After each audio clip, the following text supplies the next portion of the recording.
You were never my equal. You were my mistake." Ethan Sterling said those words into a live microphone in front of 500 cameras, investors, and journalists, then turned his back on his wife like she was furniture being removed from a room. The ballroom laughed. Claire Monroe Sterling stood completely still. She did not cry, did not tremble, did not say a single word, because the billionaire who just publicly butchered her dignity had spent 7 years unknowingly handing her the one weapon capable of reducing his entire empire to ash. He humiliated the hidden daughter of America's most powerful trillionaire. And if you've ever been underestimated by someone you loved completely, stay with me. Drop the name of your city in the comments. I want to see how far this story travels. And please subscribe so you never miss what comes next. The Hartwell Gala was the kind of event where every handshake meant something, and every smile was a negotiation. It was held on the 42nd floor of the Meridian Tower in Manhattan, in a ballroom that had hosted presidents and CEOs and senators who later went to prison. The charity was real enough, something about children's hospitals in underserved communities, but everyone understood that the actual business of the evening happened in the corner conversations, in the whispered deal confirmations, between men who never put anything in writing. Claire had attended 11 of these galas. She had never once been introduced as anything more than Ethan's wife. She had learned not to mind, or at least she had learned to perform the act of not minding so convincingly that even she sometimes forgot where the performance ended and the actual feeling began. Tonight, she wore a navy dress she had chosen carefully elegant, but understated the kind of dress that let Ethan's presence fill the room without competing. She had done her own hair. She had taken the town car alone because Ethan had arrived 2 hours earlier for pre-event meetings. She was not invited to attend. She had kissed their daughter Lily goodnight over video call from the back seat of that car, promised to bring her a piece of cake from the dessert table, and then composed herself into the version of herself that these rooms required. Quiet, gracious, forgettable. She was very, very good at being forgettable. The moment she walked into that ballroom, she spotted 3 things immediately.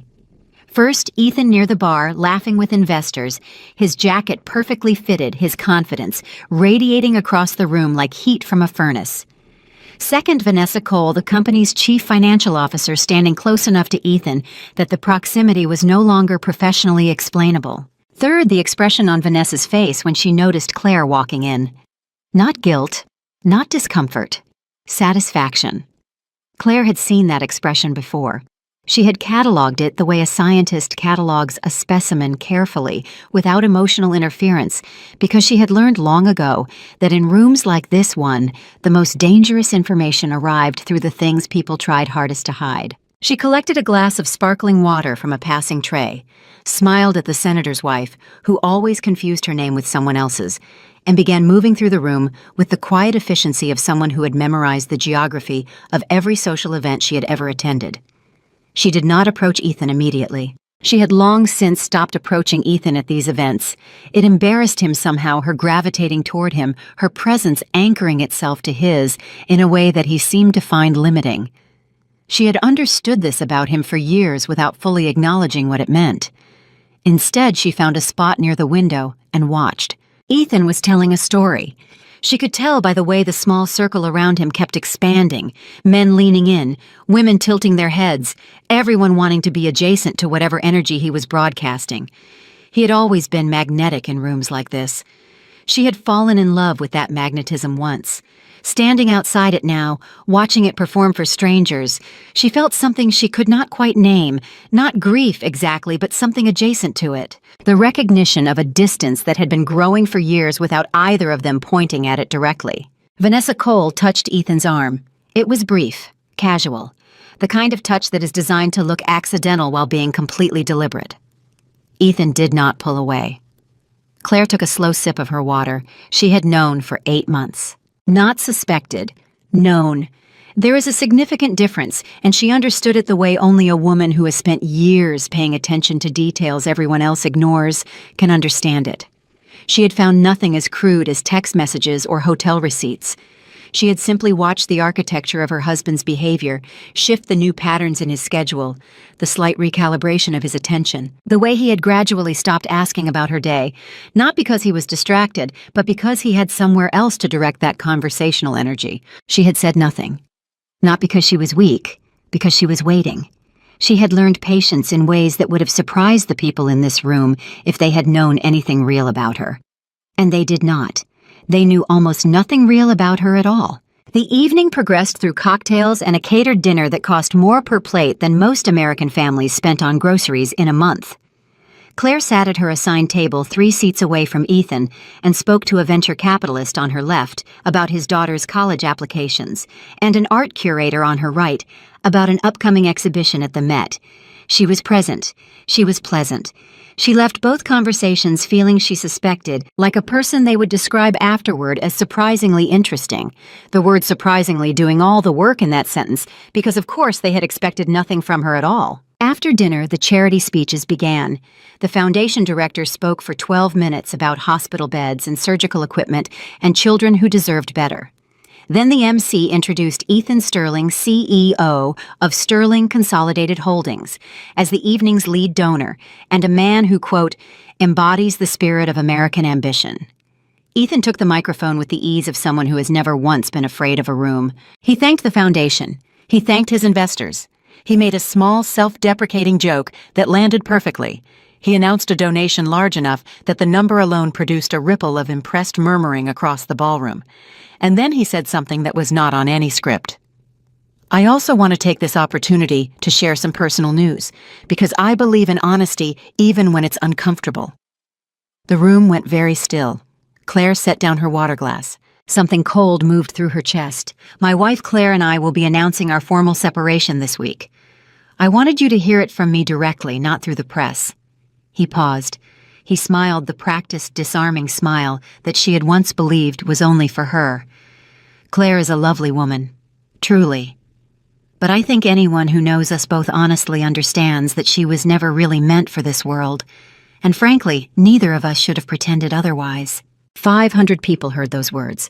Maybe 100 of them laughed softly, as if surprised into it, as if the cruelty had caught them off guard in an almost amusing way. The other 400 went silent with the specific discomfort of people witnessing something they will later describe as shocking, while simultaneously knowing they will do nothing about it in the moment. Claire did not move. She was aware of every eye that turned toward her. She was aware of the specific quality of the attention, the pity, the curiosity, the judgment, the entertainment. She was aware of Vanessa Cole across the room, who was watching her with something that was almost openly triumphant now.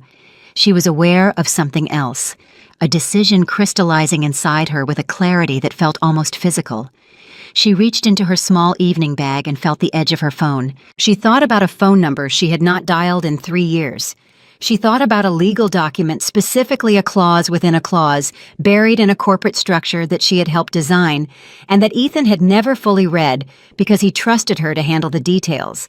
He had always trusted her to handle the details. That was his first mistake, trusting her. His second mistake was believing that trust was the same thing as power. She stood up from her chair, slowly, without drama. She picked up her evening bag. She smoothed the front of her navy dress, and she walked across that ballroom toward the exit with her spine straight and her face composed into an expression so perfectly neutral that people would later argue about what she had been feeling, some insisting she looked destroyed, others equally certain she looked like a woman who had just been handed exactly what she needed. She did not look at Ethan. She did not look at Vanessa. At the door she paused for exactly 1 moment. Then she walked out. Behind her, Ethan was already moving on, returning the microphone, shaking hands, accepting condolences from men who privately thought he had just made an enormous mistake and would not say so to his face. In the elevator alone going down, Claire finally allowed herself 1 full breath. Then she took out her phone and sent a single text message to a number saved under only 2 initials, VH. The message read, "It's time." She pressed send. The elevator doors opened into the lobby. She walked out into the Manhattan night, and the clock started. Ethan did not notice she was gone for 45 minutes. This was not unusual. At these events, they had long since stopped tracking each other with any real vigilance. When he finally looked toward her table and found it empty, he assumed she had found someone interesting to talk to near the dessert display, or had stepped outside to call the nanny about Lily's bedtime. He did not feel guilt about what he had said. He felt if he was honest with himself, and Ethan was only honest with himself in very small, quickly suppressed moments, something closer to relief. He had been building toward that announcement for weeks, and there had been a part of him that dreaded the actual saying of it. Now it was done. It was public, and the world had absorbed it without collapse. Vanessa found him near the bar at 10:15. "She left," Vanessa said, handing him a fresh drink with a smile that communicated more than professional interest. "I know," he said. "How do you feel, Ethan?" "Free," he said, and he believed it in that moment completely. He did not know, could not have imagined that 40 blocks away in the lobby of a building he had never visited, a man named Victor Hale was already on his second phone call of the evening, speaking in low tones to a network of attorneys and financial analysts whose sole purpose for the next 72 hours was to begin the quiet, methodical, devastating process of taking Ethan Sterling apart. The cheap motel outside the city was Claire's choice, not necessity. She could have stayed at any hotel in Manhattan. She could have gone to a dozen addresses where she would have been welcomed without question. But she needed a specific kind of quiet, the anonymous, fluorescent-lit, thin-walled kind of quiet that forces a person to think clearly by removing every layer of comfort they have spent years accumulating. She sat on the edge of the bed in room 114 of the Eastgate Motor Inn, her navy dress replaced by the clothes she had packed in a small bag she had left in the town car's trunk that morning. She had known on some level that she would not be going home tonight. She had prepared for this with the same quiet thoroughness she brought to everything. Victor Hale called at 11:47. "It's activated," he said without preamble. "The clause is live. His legal team won't find it until morning at the earliest. Probably afternoon. How long before it starts affecting the stock? If we move carefully, and we will 48 hours before the first real tremors, 72 before it becomes undeniable." Claire was quiet for a moment. "And the custody filing. Ready to submit first thing. Judge Harmon is fair. Given what we have documented, she said, and her voice was very steady. "Lily stays with me." "Yes," Victor said. "She does." She thanked him and hung up. She did not feel triumphant. She felt sitting in that motel room with the highway sounds coming through the thin window, something much closer to grief than victory. Because the thing about being the person who pays attention, the person who notices everything, who plans for contingencies, who builds the quiet architecture of someone else's success while they stand in the spotlight receiving the credit, is that you understand the cost of what you're doing even while you're doing it. She had loved Ethan Sterling. Not the version of him that the world saw, the polished, magnetic, relentlessly ambitious CEO who shook hands like he meant it and spoke like he was always being recorded. She had loved the earlier version, the one who used to call her from the car on the way home just to hear her voice. The one who had sat beside Lily's hospital crib for 11 hours straight when their daughter was born early and stayed small and frightening for the first weeks of her life. The one who had, in the early years, actually listened when she told him which deals were wrong and which risks were too large. She had watched that version disappear so gradually that by the time she recognized the loss, it felt less like a sudden ending and more like something that had been eroding for years, a coastline slowly consumed by water, while no single wave felt significant enough to call a disaster. But she was not here to grieve. She was here because Ethan had not simply betrayed her. He had been used, and the people using him were planning something that would hurt far more than just her husband. She picked up her phone again and called Naomi Brooks. Naomi answered on the second ring, which meant she had been waiting. "Tell me you have the documents," Claire said. "I have the documents," Naomi said. "And Claire, it's worse than we thought." "How much worse?" "Damien has been inside this for 4 years. Vanessa Cole isn't just an affair. She's been feeding him internal financial data since before Ethan promoted her to CFO. The federal inquiry that's been building. It wasn't an investigation finding problems in Ethan's company. It was Damien's people creating the problems specifically to attract the investigation." Claire closed her eyes. "He's destroying his own brother." "He's destroying his own brother," Naomi confirmed. "And he's going to let Ethan take the fall for all of it. By the time everything collapses, Ethan looks like the architect of the fraud. Damien steps in to acquire the assets at distressed prices. He comes out of it clean and wealthy, and Ethan goes to federal prison for crimes he didn't actually commit." The room felt smaller. What do we need to stop it? We need to move before Damien realizes you know, which means we have a window, maybe 5 days. After that, he'll start destroying evidence. Claire opened her eyes. 5 days is enough. You sound very certain. I have been planning for contingencies my entire marriage, Claire said. I am very good at this. There was a pause on the other end of the line. Then Naomi said quietly, "What happened tonight at that gala? Are you okay?" And it was perhaps the simplest, most genuine question anyone had asked Claire in years. She thought about the microphone, the laughter, the 500 faces turning toward her, Vanessa's expression, Ethan's ease. "I will be," she said. "I will be okay." She meant it. She did not mean it in the distant theoretical way people sometimes mean things they are not sure about. She meant it with the specific grounded certainty of a woman who has been quietly preparing to be okay for a very long time. She did not sleep until 3 in the morning. Before she slept, she took out a small notebook, the kind with a dark green cover that she had carried for years, refilling it whenever a volume was finished, and she wrote 3 things. The first was Lily's school pickup schedule for the next 2 weeks with backup arrangements clearly noted. The second was a list of people who needed to be contacted in a specific order over the next 5 days. The third was something she had never written down before, a single sentence that she had been turning over in her mind for months. He was the man I loved, and he forgot himself, and I cannot save him from that. She looked at it for a long moment, then she turned the page. In the morning, she called her daughter.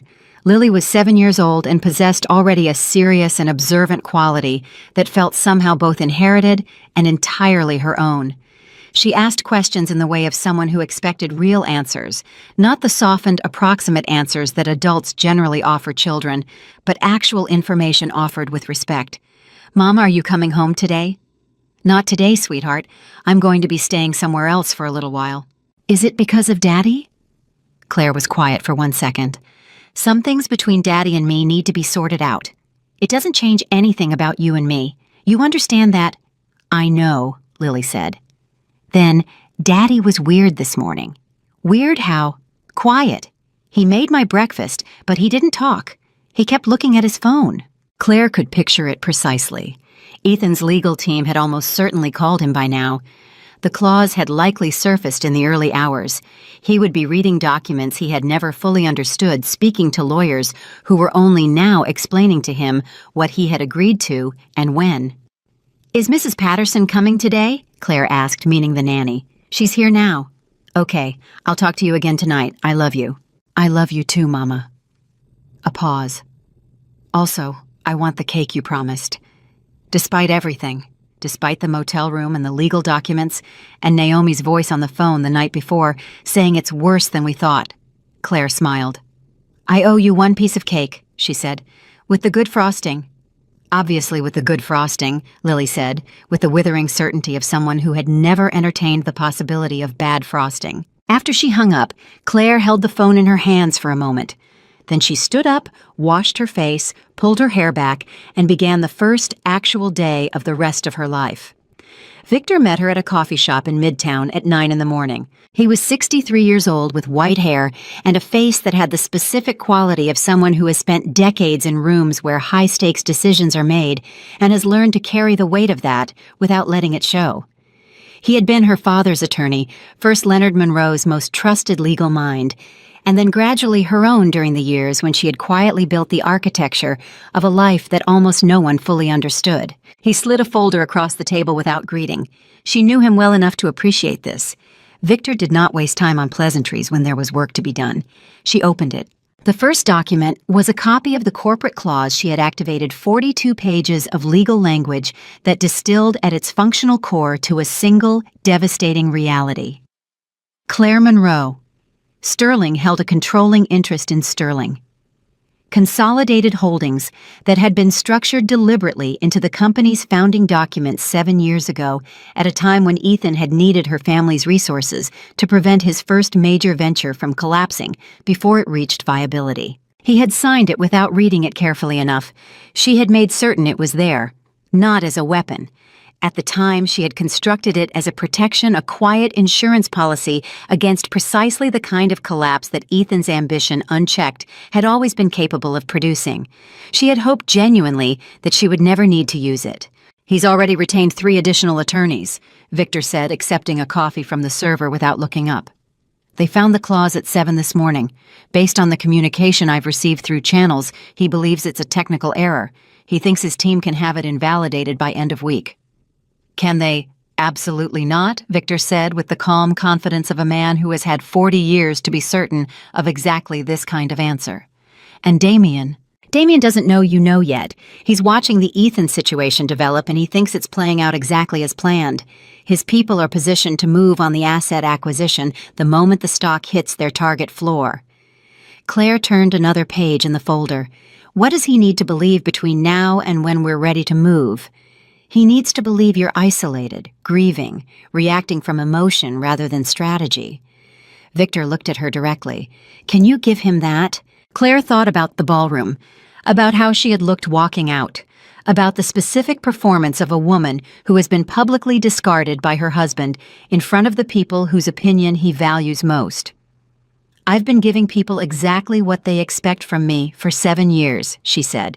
"I can manage 5 more days." Victor nodded once in the way of someone crossing an item off an internal list. "There's one more thing," he said. He slid a second folder across the table. She opened it. For the first time that morning, something shifted in Claire's expression, not dramatically, but perceptibly in the way of someone encountering information that is worse than anticipated. Inside the folder was evidence that Damien Sterling's operation extended further than financial manipulation. There were communications carefully obtained, legally admissible, that showed interference with the custody proceedings that were now, as of this morning, formally underway. Damien had anticipated that Claire might seek custody of Lily as leverage in a divorce proceeding, and he had taken preemptive steps to complicate it. He had contacts within the family court system. He had been laying groundwork for weeks. "He was going to use my daughter," Claire said. Her voice was very quiet.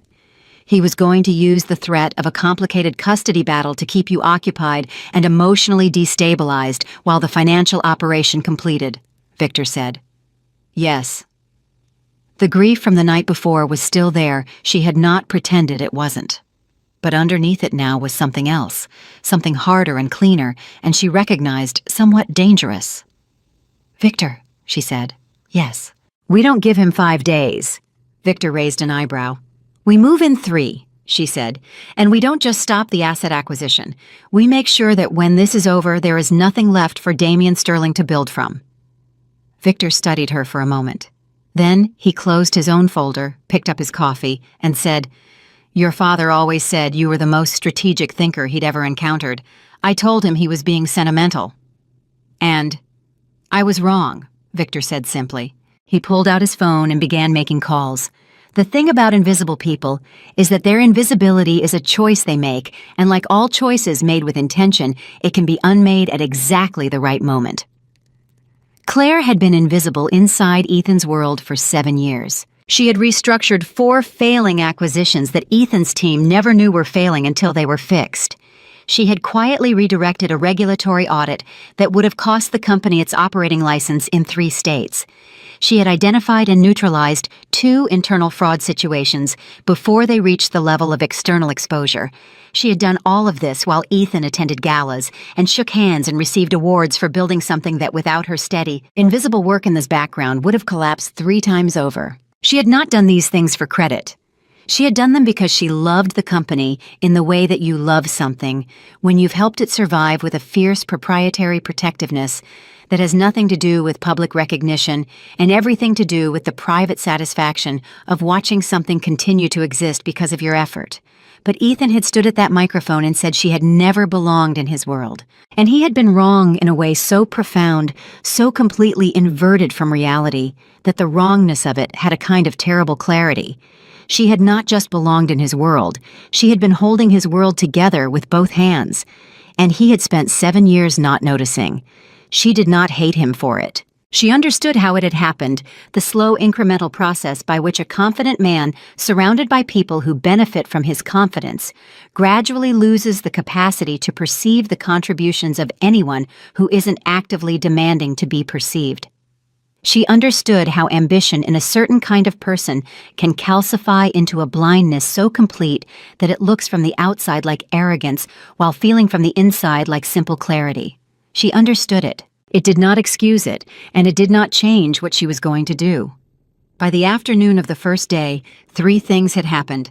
Ethan's lead attorney had confirmed in a meeting that lasted 4 hours and involved raised voices that the building's receptionist could hear through the conference room door that the corporate clause was valid binding and essentially unassailable. Naomi Brooks had secured the first of the internal communications that linked Damian Sterling's operation directly to Vanessa Cole, not just as a planted asset, but as an active participant in the fabrication of financial records that would become the basis for federal fraud charges.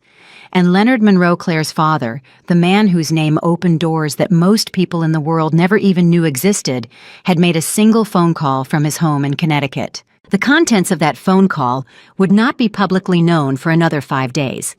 But the effect of it began almost immediately, a shift in the financial ecosystem around Sterling Consolidated Holdings, so subtle that only the most attentive market analysts would notice it, and none of them would be able to explain it. And by the time they did, it would already be too late for anyone on the wrong side to prepare. Claire did not know the exact details of her father's phone call. She knew her father. She knew it was enough. That evening, sitting in the motel room with takeout food growing cold beside her laptop, she received a text from a number she had blocked 6 months ago and apparently forgotten to keep blocked. It was from Ethan. "We need to talk, in person, tonight if possible." She read it twice. She thought about the microphone, the laughter. Lily's voice on the phone saying Daddy was weird this morning. She thought about the folder Victor had shown her, the custody interference, the groundwork Damian had laid to use her daughter as a destabilizing tool.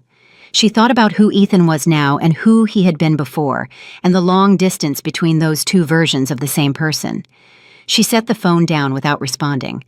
Not because she was punishing him, because she was not ready, and she had learned at great cost over many years that doing things before you are ready, because someone else needs you to be ready, is how you end up back in the place you just left. She would talk to Ethan, but not tonight. Tonight belonged to the work. She opened her laptop, pulled up the documents Naomi had sent, and began reading. Outside Manhattan moved through its nighttime rhythms, cabs and arguments and the particular energy of a city that never fully sleeps, always in motion, always becoming something slightly different from what it was an hour ago. Inside room 114, Claire Monroe Sterling read documents and made notes and planned the precise, methodical dismantling of a conspiracy that had tried to use her invisibility as a weapon against her. It would discover too late that she had never been invisible because she was powerless. She had been invisible because she chose to be, and she had just chosen something else entirely. The morning after the gala, Ethan Sterling's phone did not stop ringing for 6 consecutive hours. His lead attorney, Paul Greenberg, called at 6:52 in the morning. Ethan was already awake, had been awake since 4, sitting in the kitchen of the penthouse that felt suddenly disorienting large, without Claire's quiet presence moving through it. He answered on the first ring because he recognized the tone of a 6:52 call. 6:52 calls were never good news. "We have a problem," Paul said. "Define problem." "The kind that doesn't resolve itself. I need you in the office by 8, not 9. 8. Ethan arrived at 7:43. Paul was already there with 2 junior partners and a financial analyst named Dennis, who Ethan had met once at a company retreat, and who now sat at the conference table looking like a man who had not slept and was not certain sleep was something he deserved. Paul slid a document across the table. Ethan looked at it. Then he looked at Paul. Then he looked back at the document. "What am I reading?" "You're reading a controlling interest clause embedded in the original founding structure of Sterling Consolidated Holdings, filed 7 years ago, legally airtight, notarized, witnessed, and registered with the state of New York." "That's not possible. I reviewed every document before signing." Paul was quiet for exactly 2 seconds. "Did you—" The question landed in the room like something dropped from a significant height. Ethan thought about 7 years ago. He thought about the weeks before the company's formal incorporation, when everything had been moving so fast, the financing, the regulatory filings, the investor agreements, and Claire had been handling the organizational documents because she was meticulous, and he was stretched across 12 simultaneous priorities, and he had trusted her completely because she had never once given him a reason not to. He had signed what she put in front of him. He had not read every page. "What does it mean?" he asked, though some part of him already understood. "It means Claire Monroe Sterling holds a controlling interest in your company. It means that interest activated the moment you initiated divorce proceedings. And it means—" Paul paused, choosing his next words with the care of someone diffusing something that without her agreement, you cannot restructure, sell, acquire, or make any major operational decision regarding Sterling Consolidated Holdings. The room was very quiet. "She planned this," Ethan said. "Someone planned it," Paul said carefully. "Whether that was Claire acting alone or with counsel, I cannot tell you yet. What I can tell you is that we cannot invalidate it. We've been at this since 5 this morning. It is clean, it is real, and it is for the moment completely in her control." Ethan sat back in his chair. For the first time since he had taken that microphone the night before, since he had said the words he'd said, and felt that clean, uncomplicated rush of relief, something cold settled into his chest. Not fear exactly.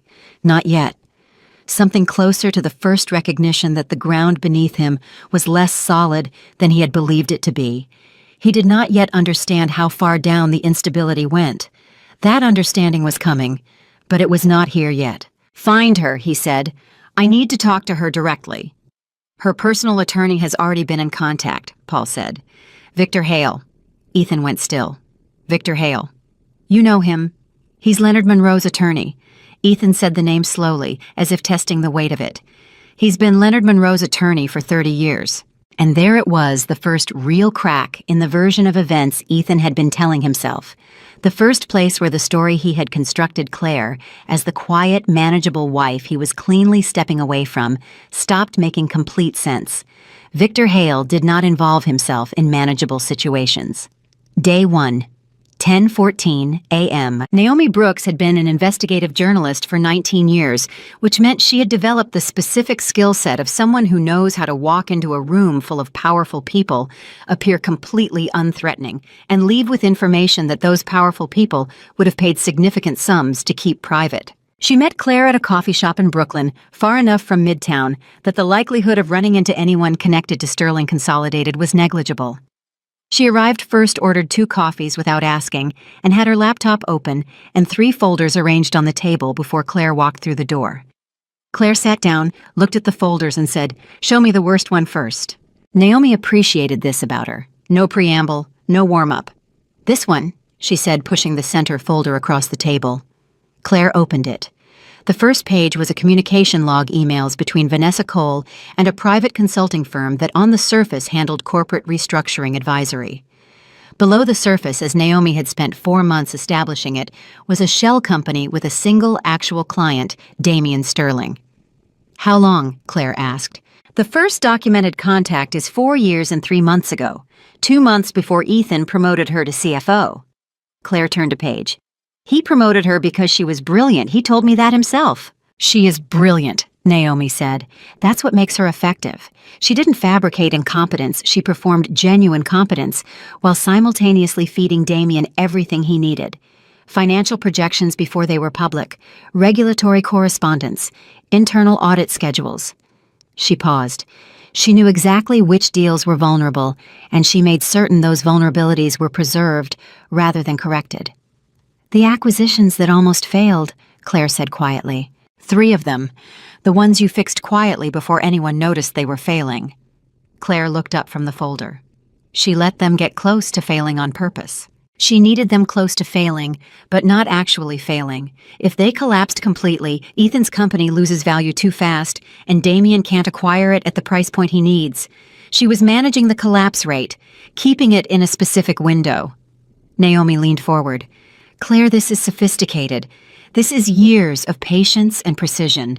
Damian didn't do this impulsively. He has wanted your husband's company for a very long time." "He's always wanted it," Claire said. "From the beginning." Ethan built something their father always said Damien would build. Damien has never forgiven him for that. Jealousy is a patient poison, Naomi said. Yes, Claire said. It is. She turned another page, and then she stopped. This is a federal communications log, she said. Yes. This shows contact between Damien's consulting firm and an official inside the Financial Crimes Division. Yes, he has someone inside the investigation, had Naomi said, past tense. That official retired 3 weeks ago under circumstances that are being described publicly as health-related. I have reason to believe the retirement was accelerated. But the communications that already occurred, the ones that shaped which aspects of Ethan's company the investigation prioritized, those happened. The damage from those is already baked in. Claire set the folders down. She picked up her coffee. She held it in both hands without drinking it in the way of someone who needs something solid to hold while processing something large. He was going to let Ethan go to prison, she said, for crimes Vanessa helped manufacture evidence of. Yes. The coffee shop was busy around them, the ordinary noise of a Tuesday morning, people ordering drinks and answering emails and living lives that did not involve discovering that a man was planning to send his own brother to federal prison out of decades-old resentment and greed. Does Ethan know any of this? Claire asked. No, he thinks the federal inquiry is a nuisance. He thinks Vanessa is going to be his next wife. He thinks he just got free of a marriage that was holding him back. Naomi paused. He has no idea. Day 1, 1:47 p.m. The thing that Claire had not told Victor, had not told Naomi, had not told anyone, was that she had known something was wrong inside Ethan's company long before she understood the full shape of it. She had noticed it first 14 months ago in a quarterly report that contained a number that was off by a margin so small that any reasonable person would have attributed it to rounding. She had not attributed it to rounding. She had traced it backward through 4 layers of documentation until she found the place where the number had been deliberately adjusted, not by much, just enough the kind of adjustment that creates a small, invisible discrepancy in the underlying financial architecture that compounds over time into something much larger. She had not told Ethan because by then their marriage had already reached the stage where her attempts to raise concerns about the company were received as interference rather than contribution. He had on 2 separate occasions told her that she was overthinking things, that she didn't have the full picture, that she needed to trust, that he had capable people in place. She had trusted instead her own eyes. She had spent the following 14 months building a quiet parallel record, documenting every anomaly, every adjusted figure, every decision that looked operational on the surface, but produced results that consistently benefited someone other than Sterling Consolidated.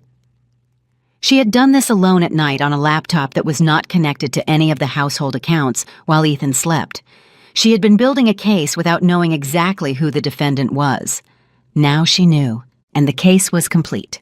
Victor called at 2 in the afternoon while she was walking back from Brooklyn phone, pressed to her ear, moving through the city with the focused energy of someone who has converted grief into momentum. Ethan's team has made contact, he said. They want a meeting. Today, if possible.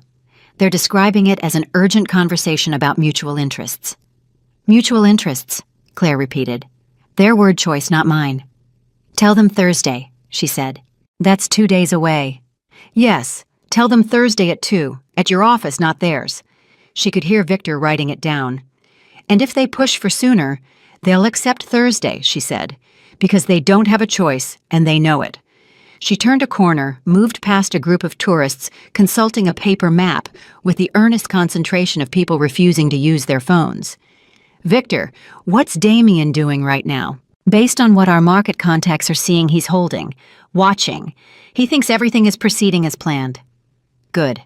I need him to keep thinking that for exactly 48 more hours. What happens in 48 hours? Naomi publishes the first story. A pause. The document story. The document story, Claire confirmed. Not everything, just enough to start the public conversation. Enough to make certain that when the rest comes out, the narrative is already established. Victor was quiet for a moment. When he spoke again, his voice carried the specific quality of someone who has spent decades watching powerful people make decisions and has learned to recognize when a decision is particularly well constructed. Your father taught you well. My father taught me nothing. Claire said. "He was too busy running the world to teach me anything directly. I learned by watching him." "That," Victor said, "is perhaps the most accurate description of Leonard Monroe's parenting I have ever heard." Despite everything, Claire almost smiled. Day 2. 8:30 a.m. Ethan had not slept. He had spent the night in a hotel. He had not been able to make himself stay in the penthouse, surrounded by the specific absence of everything that Claire's presence had constituted. And he had lain on a hotel bed staring at the ceiling and trying to assemble a version of events that made sense. It was proving difficult. He called his brother at 8:30 in the morning. Damien answered with the warmth he always deployed, the easy, practiced warmth of someone who has learned that warmth is a useful surface to present. "Ethan, how are you holding up? Last night looked rough." "Did it? The internet is not kind, but it'll blow over. These things always do." A brief pause. "How's the legal situation?" Ethan noticed the question, noticed specifically that Damien had arrived at it without needing to be prompted, without Ethan mentioning that there was a legal situation. "How do you know there's a legal situation?" A beat, fractionally too long. "You announced a separation in front of 500 people at a televised charity event. I assumed there would be legal dimensions." It was a reasonable answer. It was also, Ethan realized, and this realization arrived quietly like a door opening in a room he had never examined, a slightly too prepared answer. The kind of answer that sounds spontaneous precisely because it has been rehearsed. He filed this away and said nothing about it. "I need your read on something," Ethan said instead. "Purely hypothetical." "Sure." If someone embedded a controlling interest clause in a company's founding documents without the primary owner's full awareness, how would you go about challenging it? Silence on the other end. Not long, half a second, maybe less. But Ethan had spent his entire adult life in negotiations where half a second of silence meant something. "That's a very specific hypothetical," Damien said. "I'm a very specific person. I'd say you need the best corporate litigation team you can find, and you need them moving immediately. And I'd say," another pause, this one more natural, "that whoever put that clause in place was thinking several moves ahead." "Yes," Ethan said. "They were." He ended the call. He sat on the edge of the hotel bed and held his phone and felt something shifting inside him, a slow, reluctant reconfiguration of the way he had been understanding the last 24 hours. He did not yet know what he was reconfiguring toward. He only knew that the shape of the situation was different from the shape he had assigned it. He thought about Claire. He thought about the way she had walked out of that ballroom, not stumbling, not hurrying, not looking back. The spine, the composure, the specific quality of someone who is not surprised. He had told himself that composure was shock, numbness, the temporary stillness of someone who has been blindsided and has not yet processed what happened to them. He was beginning to suspect, with a cold and growing certainty, that it had not been shock at all. Day 2:11 a.m. Vanessa Cole arrived at Ethan's hotel at 11 in the morning. She was put together with the precision she always brought to her appearance, every detail calibrated, nothing accidental. She kissed him on the cheek, set her bag down, and said, "Tell me what Paul said about the clause." Ethan told her.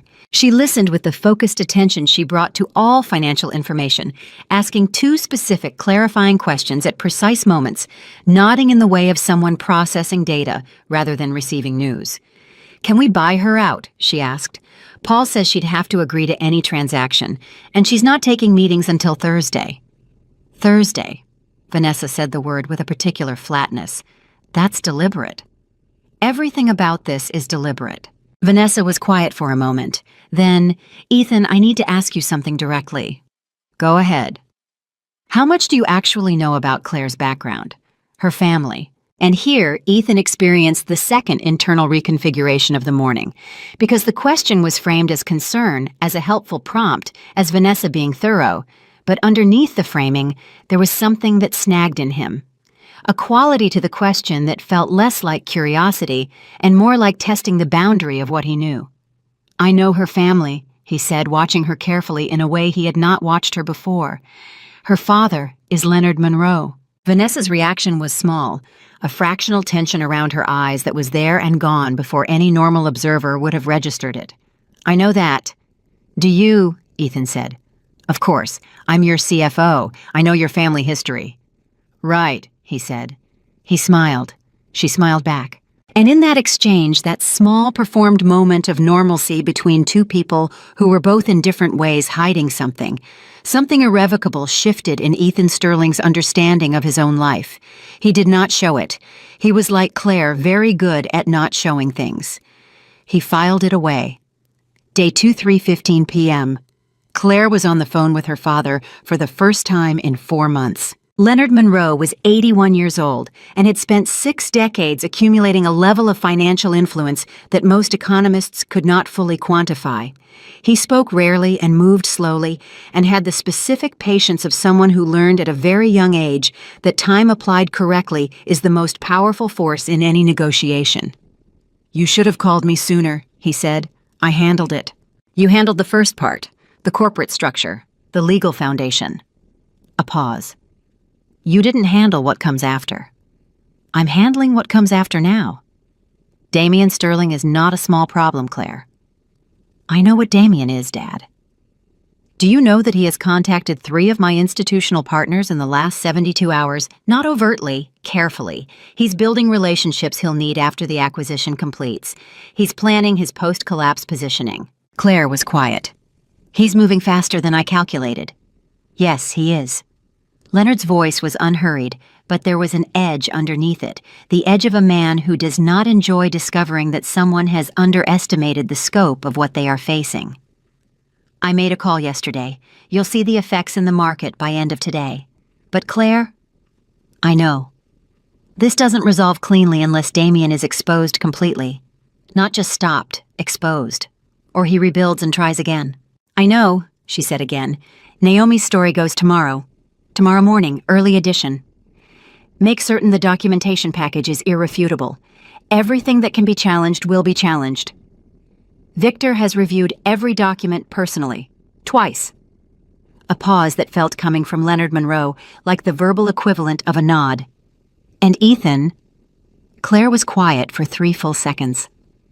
"Ethan is starting to suspect something," she said. "Not the full scope, but the shape of it." "Is that a problem?" She thought about the text message she had not answered, the way he had looked at that microphone before he said what he said, not cruel exactly, but absent, as if she had already been subtracted from his accounting before the words were spoken out loud. She thought about who he had been once. "No," she said. "It's not a problem. It might actually be necessary." Day 2, 7 p.m. The first story broke online at 7 in the evening. It was not Naomi's full investigation that was coming the following morning. This was a smaller piece, a financial news brief from a publication that covered market irregularities, noting anomalous patterns in Sterling Consolidated's internal financial records that had surfaced through what the article described as anonymous sources within the company. It was precise. It was careful. It named no names. It was enough. By 8, the story had been picked up by 4 larger outlets. By 9, Sterling Consolidated's after-hours trading indicators had moved in a direction that made Paul Greenberg call Ethan for the second urgent call of the day. By 10, Vanessa Cole had sent 3 text messages in rapid succession to a number that was not saved in her phone under any name at all, asking a single repeated question. Did something happen? Why is this moving now? The number did not respond, which told her, with a cold and specific clarity, that something had gone wrong somewhere in the architecture of the plan she had helped build. She sat in her apartment and thought about Claire Monroe Sterling walking out of that ballroom the night before. The spine, the composure, the small bag held in one hand. She had watched that exit and felt triumph. She understood now too late with the sick recognition of someone who has misread the only variable that mattered, that what she had watched was not a woman being discarded. It was a woman beginning. Day 2, 11:45 p.m. Ethan called Damien again at 1:45. Damien did not answer. Ethan called 3 more times over the next hour. Damien did not answer. He sat in his hotel room with the financial news on his laptop and watched numbers move in directions that his team could not explain, and that Vanessa, when he called her, deflected with language that sounded analytical but communicated nothing. For the first time in his adult life, Ethan Sterling felt the specific terror of a man who realizes he is in a situation he does not understand, and that the people around him, the people he trusted, the people he believed were on his side, understand it far less than he does. He picked up his phone. He looked at the unanswered text he had sent Claire the night before. He typed a new message. His fingers moved slowly, as if the words required more effort than usual, as if the simple act of typing them was a form of admission he was not entirely prepared to make. "I think I made a mistake, not just about us, about a lot of things. I don't expect you to respond to this, but I needed to say it." He sent it. He set the phone face down on the nightstand. He did not expect a response. At 1 a.m, his phone lit up. He turned it over. The message from Claire was 3 words: "I know, Ethan." He stared at those 3 words for a long time. Not because they were cruel, they weren't. They were, if anything, the gentlest 3 words she could have chosen. But they contained in their brevity and their calm the full weight of a woman who had known something he was only now beginning to understand, and who had known it for much longer than tonight. He set the phone back down. Outside, the city moved through its nighttime rhythms, indifferent and continuous, and completely unaware that inside a hotel room in Midtown Manhattan, a man was sitting in the dark, slowly comprehending the size of what he had thrown away. And 40 blocks away, in room 114 of the Eastgate Motor Inn, Claire Monroe Sterling closed her laptop, turned off the light, and slept soundly for the first time in months, because tomorrow everything was going to change. And she was ready. Day 3, 6 a.m. Naomi Brooks pressed publish at 6 o'clock in the morning. Not 6:01, not 5:59, 6 o'clock exactly, because she had been a journalist long enough to understand that the timing of a story is part of the story, and a piece this large needed to land at the precise moment when the morning news cycle was opening its mouth widest. The headline read, "Sterling Consolidated Internal Documents Reveal Systematic Financial Manipulation Spanning 4 Years." The article ran 4,000 words. It contained 31 source documents. It named Vanessa Cole directly. It outlined the shell company structure, connecting Damian Sterling's consulting operation to the deliberate preservation of financial vulnerabilities inside his brother's company. It stopped carefully short of naming the federal contact that piece was coming in a follow-up, and Naomi had learned over 19 years that you never put everything on the table at once if you can help it. She sent Claire a single text, "It's live."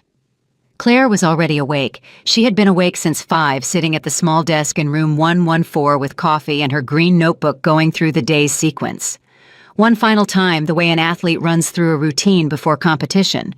Not because she didn't know it, but because the act of running through it produces a specific kind of settled readiness that is different from simply knowing. She read Naomi's text. She opened the article on her phone. She read every word of it, even though she had read every draft 3 times already. Then she called Victor. "It's clean," he said before she could speak. "I've already had 2 calls this morning from people asking if it's real. I told them to read the documents attached to the article. Nobody pushes back on 31 source documents." "How long before the market reacts?" "Opening bell is in 3.5 hours. Based on what I'm seeing in pre-market indicators," a pause while he checked something, "I'd say the reaction begins within 40 minutes of open, possibly sooner." "And Damian, his assistant called my office at 5:45. He wants a conversation." "He can have one," Claire said, "at a time and place of my choosing, which is not today." She ended the call, finished her coffee, and picked up her phone one more time. She dialed a number she had been building toward for 72 hours. The line rang twice. Then a voice measured precise, carrying the particular authority of someone who has spent decades being the most important person in every room, said, "Good morning, Claire." "Good morning, Dad. It's time for the second call." A pause that contained, she knew, Leonard Monroe running the full calculation one final time. Then, "I'll make it in the next 20 minutes. "Thank you." "Don't thank me. This is your work. I'm just making a phone call." She almost said something about what that phone call would actually accomplish, the institutional weight it carried, the doors it would close permanently for Damian, the signal it would send to every major financial player in the country about exactly whose side the Monroe family stood on. But Leonard Monroe did not need to be told the significance of his own actions. He had been doing this longer than she had been alive. "I'll call you after the market opens," she said instead. "I'll be watching," he said. Day 3, 8:15 a.m. Ethan had the article open on his phone when Vanessa walked into the hotel suite at 8:15. He had read it 4 times. Each reading had produced a slightly different emotional response. The first was disbelief. The second was a cold and spreading recognition. The third was something close to physical nausea. And the fourth was the particular stillness that arrives on the other side of nausea when the body has finished its protest and the mind has to take over. He looked at Vanessa when she walked in. He looked at her the way he had not looked at her the previous morning, not with the warmth of a man who has convinced himself he's in love, but with the new and terrible clarity of someone who has been reading about a person for 30 minutes before that person walks through the door. "You've seen it?" she said. 31 documents, Vanessa. "Ethan, 31 source documents connecting you to a shell company that has been feeding information to my brother for 4 years. His voice was level, not loud. Leveled the way you level a surface when you need it to be completely flat. 4 years. You've been in my company for 5. She set her bag down with the careful movements of someone buying time inside their own head. "Those documents are being taken out of context. The consulting relationship with that firm was legitimate advisory work that—" "Stop. Just the one word. It was enough." She stopped. "I need you to understand something," Ethan said. "I am not an idiot. I know I have behaved over the past several years in ways that were arrogant and careless, and in certain specific instances, genuinely cruel. I understand that. But I am not an idiot. And what I am reading in that article," he held up his phone, "is not a misunderstanding. It is not a document taken out of context. It is the architecture of something that was built inside my company specifically to destroy it. And you built part of it." The silence between them had a different quality now than any silence they had shared before. Previous silences had been comfortable or charged with something she had performed as intimacy. This silence was stripped of all that. It was just 2 people in a room where one of them had been lying for 4 years, and the other one had just finished understanding that. "Who else knows?" she asked. And in asking that question, not denying, not defending, but calculating, she told him everything he needed to know. "Get out," he said. "Ethan, if you'll just let me explain the full picture. Get out of this room. Get out of my building. Do not go back to the office. Your access will be revoked in the next 20 minutes, and if you attempt to remove any documents or devices from the premises, you will be arrested." He said all of this with a flatness that was more frightening, she seemed to understand, than anger would have been. "Get out." She got out. Ethan sat back down. He put his phone on the table. He put his hands flat on the table beside it and stared at the wall for approximately 90 seconds. Then he called his brother. Day 3, 8:47 a.m. Damien answered on the 4th ring, which meant he had debated not answering and decided answering was strategically preferable to the message that not answering would send. "Ethan, I've been trying to reach you. Have you read the article?" A fractional pause. "I've seen it, yes. It's concerning. Obviously. I want you to know that whatever that woman was doing inside your company, I had no, Damien, knowledge of. I'm as shocked as you are by Damien." Louder this time, sharp enough to cut through the prepared language. "Stop talking." Silence. "I've been thinking," Ethan said. "Since last night, actually. Not about Claire, not about the legal situation, about you." He paused. "I've been thinking about the fact that you called me the morning after the gala and asked specifically about the legal situation before I mentioned there was one. I've been thinking about the fact that you didn't answer my calls last night, 4 of them, and that you're answering now, which means you spent the night deciding how to manage this conversation. I've been thinking about Vanessa, who just demonstrated very clearly that she is not a person who makes unilateral decisions about anything. She is a person who executes instructions." He stopped. Let the silence sit for 2 full seconds. "Tell me I'm wrong." The silence on Damien's end lasted 4 seconds. 4 seconds in a conversation like this one is a confession. "You were always the one Dad talked about," Damien said finally, and his voice had changed, the warmth stripped away something older and harder underneath it, something that sounded like a feeling that had been living in a dark room for 30 years. You know that every dinner, every phone call. Ethan's doing this, Ethan's building that. You couldn't even see how much space you took up. So you decided to take it back. I decided to take what should have been mine. The rawness of it, the way the resentment came out without the wrapper of strategy or justification, just the bare fact of it hit Ethan somewhere unexpected. Not in the place where anger lives, in the place where grief lives, because this was his brother. This was a person he had grown up beside, had competed against and admired, and in the way of siblings who are also rivals, loved with the complicated, unexamined love that doesn't have a clean name. "You were going to let me go to prison," Ethan said. The evidence pointed where it pointed. Evidence that Vanessa fabricated. Evidence that existed in your company under your name. Ethan was quiet for a moment. When he spoke, his voice had lost even the flatness. It was something beyond flatness, the specific absence of emotion that arrives when emotion has been exhausted by comprehension. "I want you to know something. Whatever comes next, legally, financially, all of it. I want you to know that the worst part of this for me is not the company. It's not the money. It's that you looked me in the face at every family dinner for 4 years and you were doing this." Damien said nothing. "We're done," Ethan said. He ended the call. He sat for a moment with the phone in his hand. Then he called Paul Greenberg and said 4 words: "Call the federal investigators." Day 3, 9:30 a.m. The market opened at 9:30. Sterling Consolidated stock dropped 6% in the first 4 minutes. By 9:45, it was down 11. By 10 o'clock, 3 major institutional investors had issued statements indicating they were reviewing their positions. The financial news networks had pivoted from their scheduled morning programming to live coverage of what one anchor with the breathless urgency of someone who practices breathless urgency in a mirror called the most significant single morning collapse of a major holding company since the 2008 financial crisis. This was an overstatement, but not by as much as it should have been. Inside the Monroe Group's headquarters in Connecticut, a building that most people in the country could not have identified because Leonard Monroe had always considered visibility a liability. 17 people sat in a conference room watching the same numbers on a larger screen. None of them spoke. They didn't need to. They had been positioned for this morning for the past 48 hours, and the positioning was performing exactly as calculated. Leonard Monroe watched the screen from his chair at the head of the table and felt nothing dramatic. He had been in finance long enough to experience the collapse of large things without the emotional response that these events produced in people who were watching them for the first time. What he felt, if he felt anything beyond professional satisfaction, was something quieter.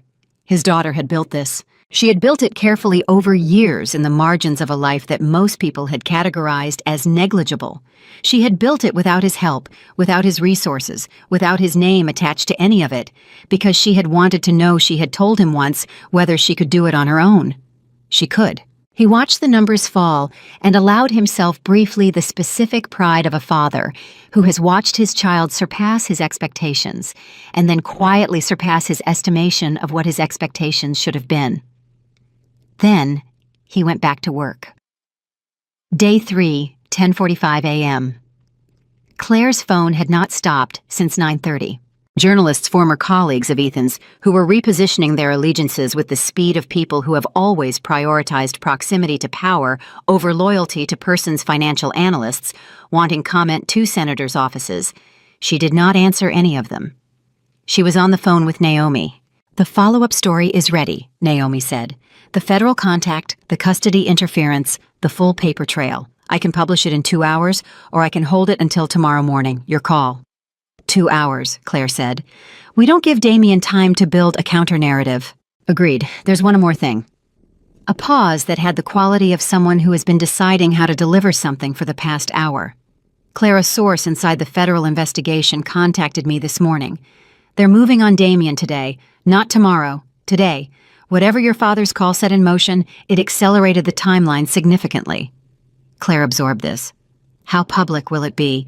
Arrest-level public by this afternoon." The weight of the morning, the article, the market, Vanessa, every piece of the architecture she had been constructing for months settled into a single coherent moment. She had known it was coming. She had built toward it with patience and precision, and the kind of emotional compartmentalization that had cost her more than she would ever fully account for. But knowing something is coming and standing at the moment of its arrival are two different experiences entirely. "Okay," she said. "Are you okay?" "Ask me again tomorrow," Claire said. "Right now I have a meeting to prepare for." Day 3, 2 p.m. The Thursday meeting had been moved up. Paul Greenberg had called Victor at 11 in the morning and used language that communicated beneath the professional surface something close to desperation. Victor had consulted Claire. Claire had agreed to meet at 2, not out of accommodation, but because 2 o'clock fit her own timeline precisely, and she had learned that allowing people to believe they have accelerated a meeting is a useful way to ensure they arrive without their sharpest defenses in place. She wore a dark gray blazer, and her hair pulled back. She carried the green notebook and nothing else. She arrived 3 minutes early and was already seated at the conference table in Victor's office when Paul Greenberg walked in with 2 of his partners and an expression that communicated to anyone fluent in the language of men managing catastrophe that the morning had been among the worst of his professional life. He sat down. He looked at Claire with the specific attention of someone recalibrating their understanding of a person they had previously categorized too simply. Then he said, "Mrs. Sterling, I want to begin by saying—" "Don't," Claire said. "Not unkindly. Let's just work." Paul nodded. He opened his folder. "Ethan has retained us to represent him in the federal matter, which is now active as of this morning. He has also, and I want to be direct with you about this, instructed us to tell you that he is prepared to make a full and complete accounting of your contributions to the company. Every project, every intervention, publicly if that's what you want, completely if that's what you need." Claire did not react visibly. She wrote something in her notebook. "And the custody matter. He is withdrawing any counterpetition. Full primary custody to you. Liberal visitation schedule to be determined cooperatively, not through litigation. And the corporate restructuring." Paul exchanged a glance with one of his partners, a glance that communicated they had anticipated this question and had prepared for it and were still not entirely comfortable with what they were about to say. "Ethan acknowledges the validity of the controlling interest clause. He is prepared to negotiate a transition structure that respects your legal position while allowing for company stabilization during the federal proceedings. He'll need the company stable," Claire said, "if he's going to cooperate with investigators effectively." "Yes," Paul said. "He will." She looked at him steadily. "Then here is what I need. First, the formal document attribution, every project I touched, credited accurately filed with the SEC as an official correction to the public record. Not a press release, an official filing. Second, Lily stays with me in Connecticut, and Ethan has access every week, consistent, no cancellations except genuine emergencies. He shows up for his daughter the same way he shows up for everything else he calls important. Third," she paused, "Sterling Consolidated doesn't collapse. I am not interested in destroying what I helped build. I will work with whatever restructuring team is necessary to stabilize the company through this period under my terms with my oversight." Paul stared at her. "You want to save the company?" "I already saved it 4 times, Claire said. "I can do it once more." The room was quiet for a moment. Then Paul said very quietly, something that had nothing to do with legal strategy and everything to do with a man recalibrating everything he thought he understood about the situation he was sitting inside. "He didn't know, did he? What you were doing all those years, he genuinely didn't know." "No," Claire said. "He didn't." "And you never told him?" "I tried, early on. He wasn't ready to hear it." She paused. "He's ready now." Day 3, 4:30 p.m. Damian Sterling was taken into federal custody at 4:30 in the afternoon. The arrest happened outside a restaurant in Midtown where he had been having lunch with 2 attorneys who the investigation would later establish he had contacted that morning in anticipation of exactly this possibility. The anticipation had not been sufficient. It rarely was in situations where the other side had been building their case for 14 months while you believed you were operating in darkness. There were photographs. Of course there were photographs. By 5 o'clock they were everywhere. The immaculate suit. The expression of controlled fury, the federal agents on either side. The internet, which had spent the previous 48 hours cataloging the collapse of Sterling Consolidated with the enthusiastic energy it brought to all large public disasters, now had a human face to attach to the story, and it attached with the specific speed and thoroughness of something that has been waiting for a focal point. Vanessa Cole's attorney issued a statement at 5:15 indicating that she was cooperating fully with federal investigators in exchange for consideration regarding her own exposure. This was everyone who had been watching, understood the statement of a person who had calculated that the architecture she had helped build was now complete rubble, and that the only remaining question was how much of it she could avoid being buried under.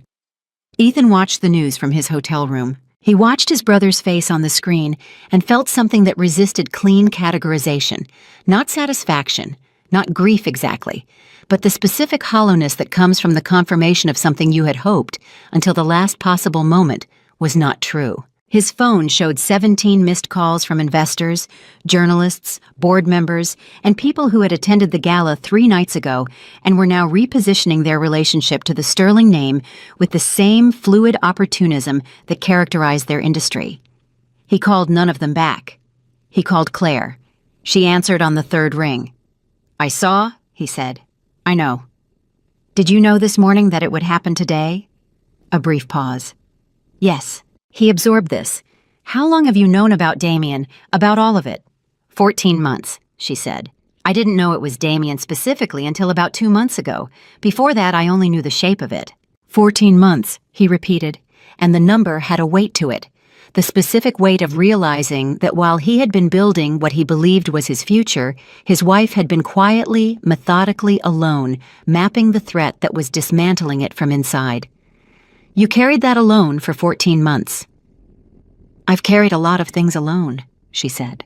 Not accusatory, just true. The sentence landed in the silence between them with the gentleness and the devastation of something completely honest. "Claire," he said, and then stopped. Because the thing he wanted to say was not something that fit easily into the available language, and he was a man who had spent his adult life speaking confidently in rooms where confident speech was rewarded, and none of that had equipped him for this specific moment. "Ethan." Her voice was quiet, but not cold. "Not tonight. We've both had a very long day, and there are things that need to be said, and they deserve more than a phone call after a day like this one." "Okay," he said. "How are you?" The question's simple, direct the question of someone who still, despite everything, wanted an honest answer, undid something in him that had been holding itself together by effort since 4 o'clock in the morning. "I don't know," he said, and it was the most honest thing he had said in longer than he could calculate. "I genuinely don't know." "That's a start," she said. "Get some sleep. Tomorrow is going to be harder than today." She hung up. He sat with the phone in his hand, and the news still running on mute across the room. His brother's face, his company's numbers, the scrolling chyron of a story that was still by every metric getting larger. He thought about what she had said. That's a start. He had spent 7 years not seeing the woman who said that.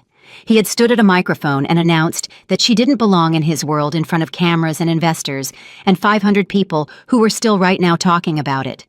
And she had answered a phone call from him. She had asked how he was. She had meant it. He did not deserve it. He knew that. What he did not yet know, what he was only beginning to understand was possible, was whether deserving it was actually the point. Whether in the long, complicated territory of real love and real failure and the specific human work of becoming someone better than you have been deserving was ever really where things started. Day 3, 9 p.m. Naomi's second article went live at 9 in the evening. It was comprehensive. It was devastating. It covered everything: the custody interference, the fabricated financial records, the federal contact, the full scope of a conspiracy that had been operating inside Sterling. Consolidated for 4 years while its CEO stood in ballrooms accepting awards, and its invisible, underestimated wife quietly kept the whole structure from collapsing. The internet did what it does with stories that combine power, betrayal, hidden competence, and the specific satisfaction of a person who was underestimated, proving everyone comprehensively wrong. It exploded. By midnight, Claire Monroe Sterling's name had been searched more times in a single evening than at any point in the previous 7 years combined. 1 million Old documents surfaced, deal memos, restructuring proposals, internal communications that showed in plain and irrefutable language the fingerprints of her work on projects that had been publicly credited to Ethan entirely. People who had worked at the company and had known, in the vague way that employees sometimes know things without having the full picture that there was more happening behind the scenes than was publicly acknowledged, began talking. The narrative inverted completely within 6 hours. The man who had stood at a microphone and called his wife a charity case became overnight the person who had taken credit for a woman's work for 7 years while calling her ordinary. And the woman who had walked out of that ballroom without crying, without flinching, with her spine straight and her face composed, that woman became something the country could not look away from. Claire did not watch any of it. She had turned off her phone at 9:15 after confirming with Victor that the legal filings were complete and with Naomi that the story was live. She had called Lily to say goodnight. She had listened to her daughter's voice, certain warm entirely herself, and felt in that specific way that children produce in the people who love them most. Something uncomplicated cut through everything complicated. "Mama, are you coming home soon?" Lily had asked. "Soon, sweetheart, in a few days." "Okay." A pause. "You sound tired." "I am a little tired." "Then sleep. Mrs. Patterson made cookies. I saved you one." "You saved me one." "I saved you too," Lily corrected with the honest precision that was entirely her own. "But I ate one by accident." Claire had laughed a real laugh, not a performance of a laugh the kind that arrives without permission, and said goodnight, and hung up, and sat in the quiet of room 114 for a long time. She thought about who she had been 3 days ago, walking into a ballroom in a navy dress, performing the act of not minding. She thought about who she was now, not different exactly, but more fully herself, the way a person becomes more fully themselves when they stop managing other people's comfort at the expense of their own reality.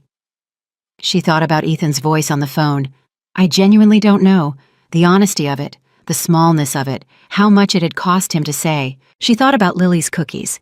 She turned off the light.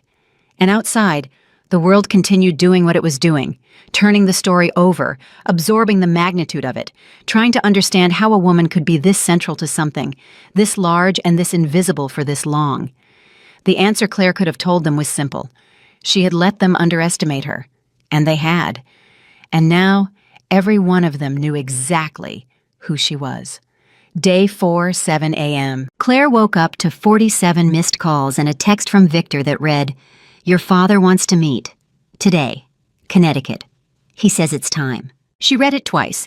Then she got dressed, packed her small bag, and checked out of room 114 without ceremony. She had been in that motel room for 4 days. It had served its purpose. The anonymous quiet, the fluorescent clarity, the distance from everything that had required her to perform a version of herself she was finished performing. She left the keycard on the desk, picked up her bag, and walked out into the morning without looking back. The drive to Connecticut took 2 hours. She drove herself. She had learned years ago inside Ethan's world that being driven everywhere was a subtle form of dependency she did not want, the way it removed small decisions from your own hands, the way it made you a passenger in the literal and then gradually the figurative sense. She had kept her own car registered under her own name the entire marriage. Ethan had found this mildly eccentric. She had found it essential. She called Lily from the road. "Where are you?" Lily asked. "Driving to see Grandpa Leonard." A pause that contained the specific processing of a 7-year-old absorbing information. "Is everything okay?" "Everything is okay, sweetheart. Better than okay." "The kids at school said something about Daddy on the news." Claire kept her voice steady. "What did they say?" "Sophie Chen said her mom said Daddy was in trouble. I told Sophie that my dad handles trouble and that she should mind her business." Despite everything, the road the 47 missed calls. The weight of the past 4 days, Claire felt something warm and uncomplicated move through her chest. "That was very mature of you." "I know," Lily said with perfect serenity. "Is Daddy still coming Saturday?" "He said he would." "Then he will," Claire said. And she meant it because whatever Ethan had been and whatever he had done and however far the distance between his best self and his worst self had grown in the years of their marriage, the thing she had always been certain of was that his love for Lily was real, unperformed. the one place where his ambition and his arrogance and his blindness had never reached. "Okay," Lily said. "Drive safe, Mama." "I will. I love you." "Love you too. Don't forget the cookies Mrs. Patterson made. I told her you were coming." Claire smiled the whole rest of the drive. Day 4, 10:30 a.m. Leonard Monroe's home in Connecticut was not what people imagined when they imagined the home of a trillionaire. It was large, but not ostentatious. The kind of house that communicated old money through restraint, rather than display the kind of house where the most expensive things were the ones you couldn't see. Leonard had lived there for 30 years since the death of Claire's mother, and in those 30 years it had accumulated the specific quality of a place where serious work had been done quietly for a long time. He was waiting on the front steps when she pulled in. 81 years old, white-haired, wearing a cardigan that had seen better decades. He looked to anyone who did not know him like a retired professor or perhaps a country doctor. He looked nothing like what he was. This had always been deliberate. He hugged her.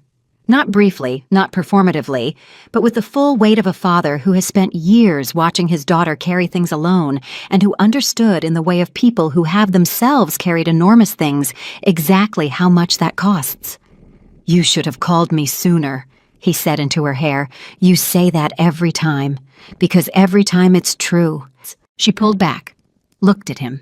He looked older than the last time she had seen him 4 months ago, but his eyes were the same, the specific sharpness of someone whose mind has never stopped moving, regardless of what the body around it is doing. "How bad is it?" she asked. "For Damien federal charges, minimum 8 counts. His attorneys are already negotiating. He won't see trial for 18 months at the earliest." He paused. "For Ethan, the company is stabilizing faster than anyone expected. Paul Greenberg filed the SEC attribution corrections this morning. Your name is on 7 major acquisitions as principal architect.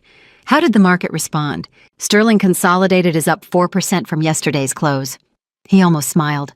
"The market, it turns out, reacts well to discovering that a company's invisible stabilizing force has not in fact abandoned it." She absorbed this. "And publicly, Claire." He said her name with the specific weight of someone about to tell her something large. "You are the most talked about person in America right now. And not in the way they talk about people who have something happen to them. In the way they talk about people who did something." She was quiet for a moment. This was not what she had built toward the public recognition, the narrative, the internet turning the story over and over in its collective hands. She had built toward the legal outcome, the corporate stabilization, Lily's custody, Damien's exposure.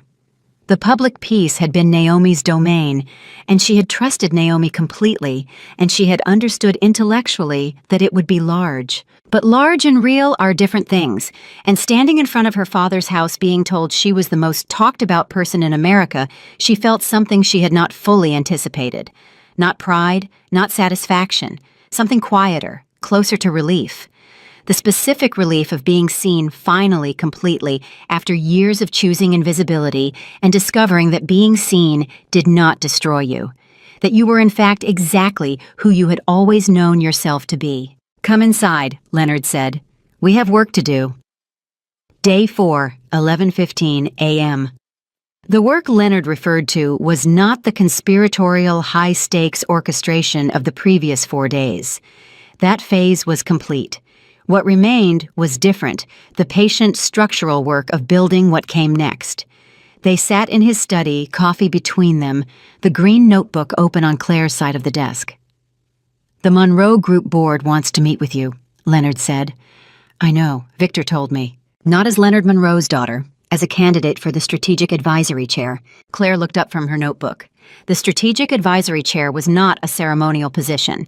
It was functionally the role from which the Monroe Group's long-term investment philosophy was developed and executed the role that Leonard himself had held for 20 years before transitioning to Chairman Emeritus.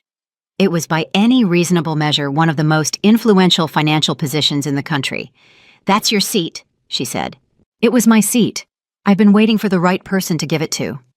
He held her gaze. "I am not offering it, because you are my daughter. I am offering the board meeting because of what you built inside Sterling Consolidated with no resources, no credit, and no net beneath you."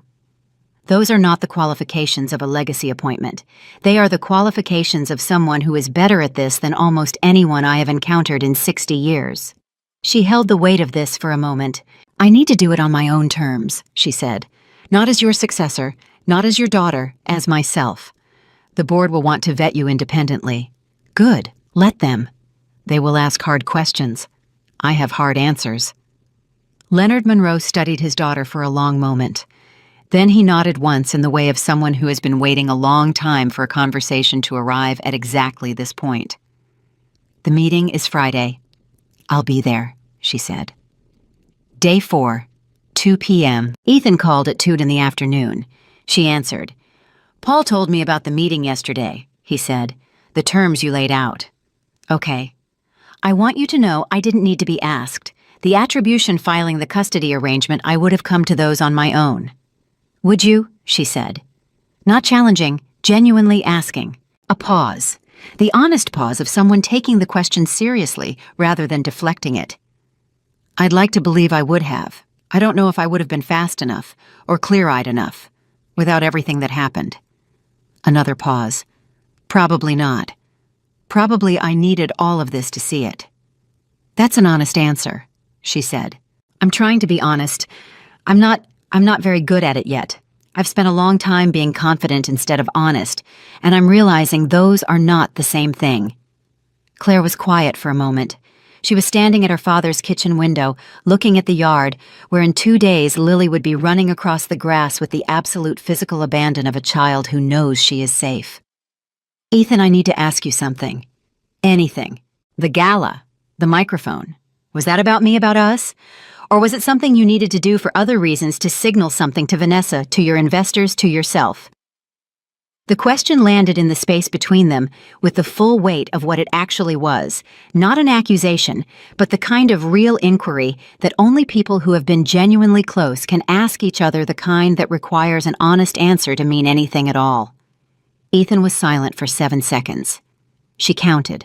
It was about me, he said finally. It was about who I had decided I was, and who I needed everyone in that room to see me as. You were Claire. You were the evidence that I hadn't always been that person, and that person needed you gone. She felt the truth of it land. Not painfully, she had already processed the pain in the motel room in the dark, in the specific quiet of 3 a.m.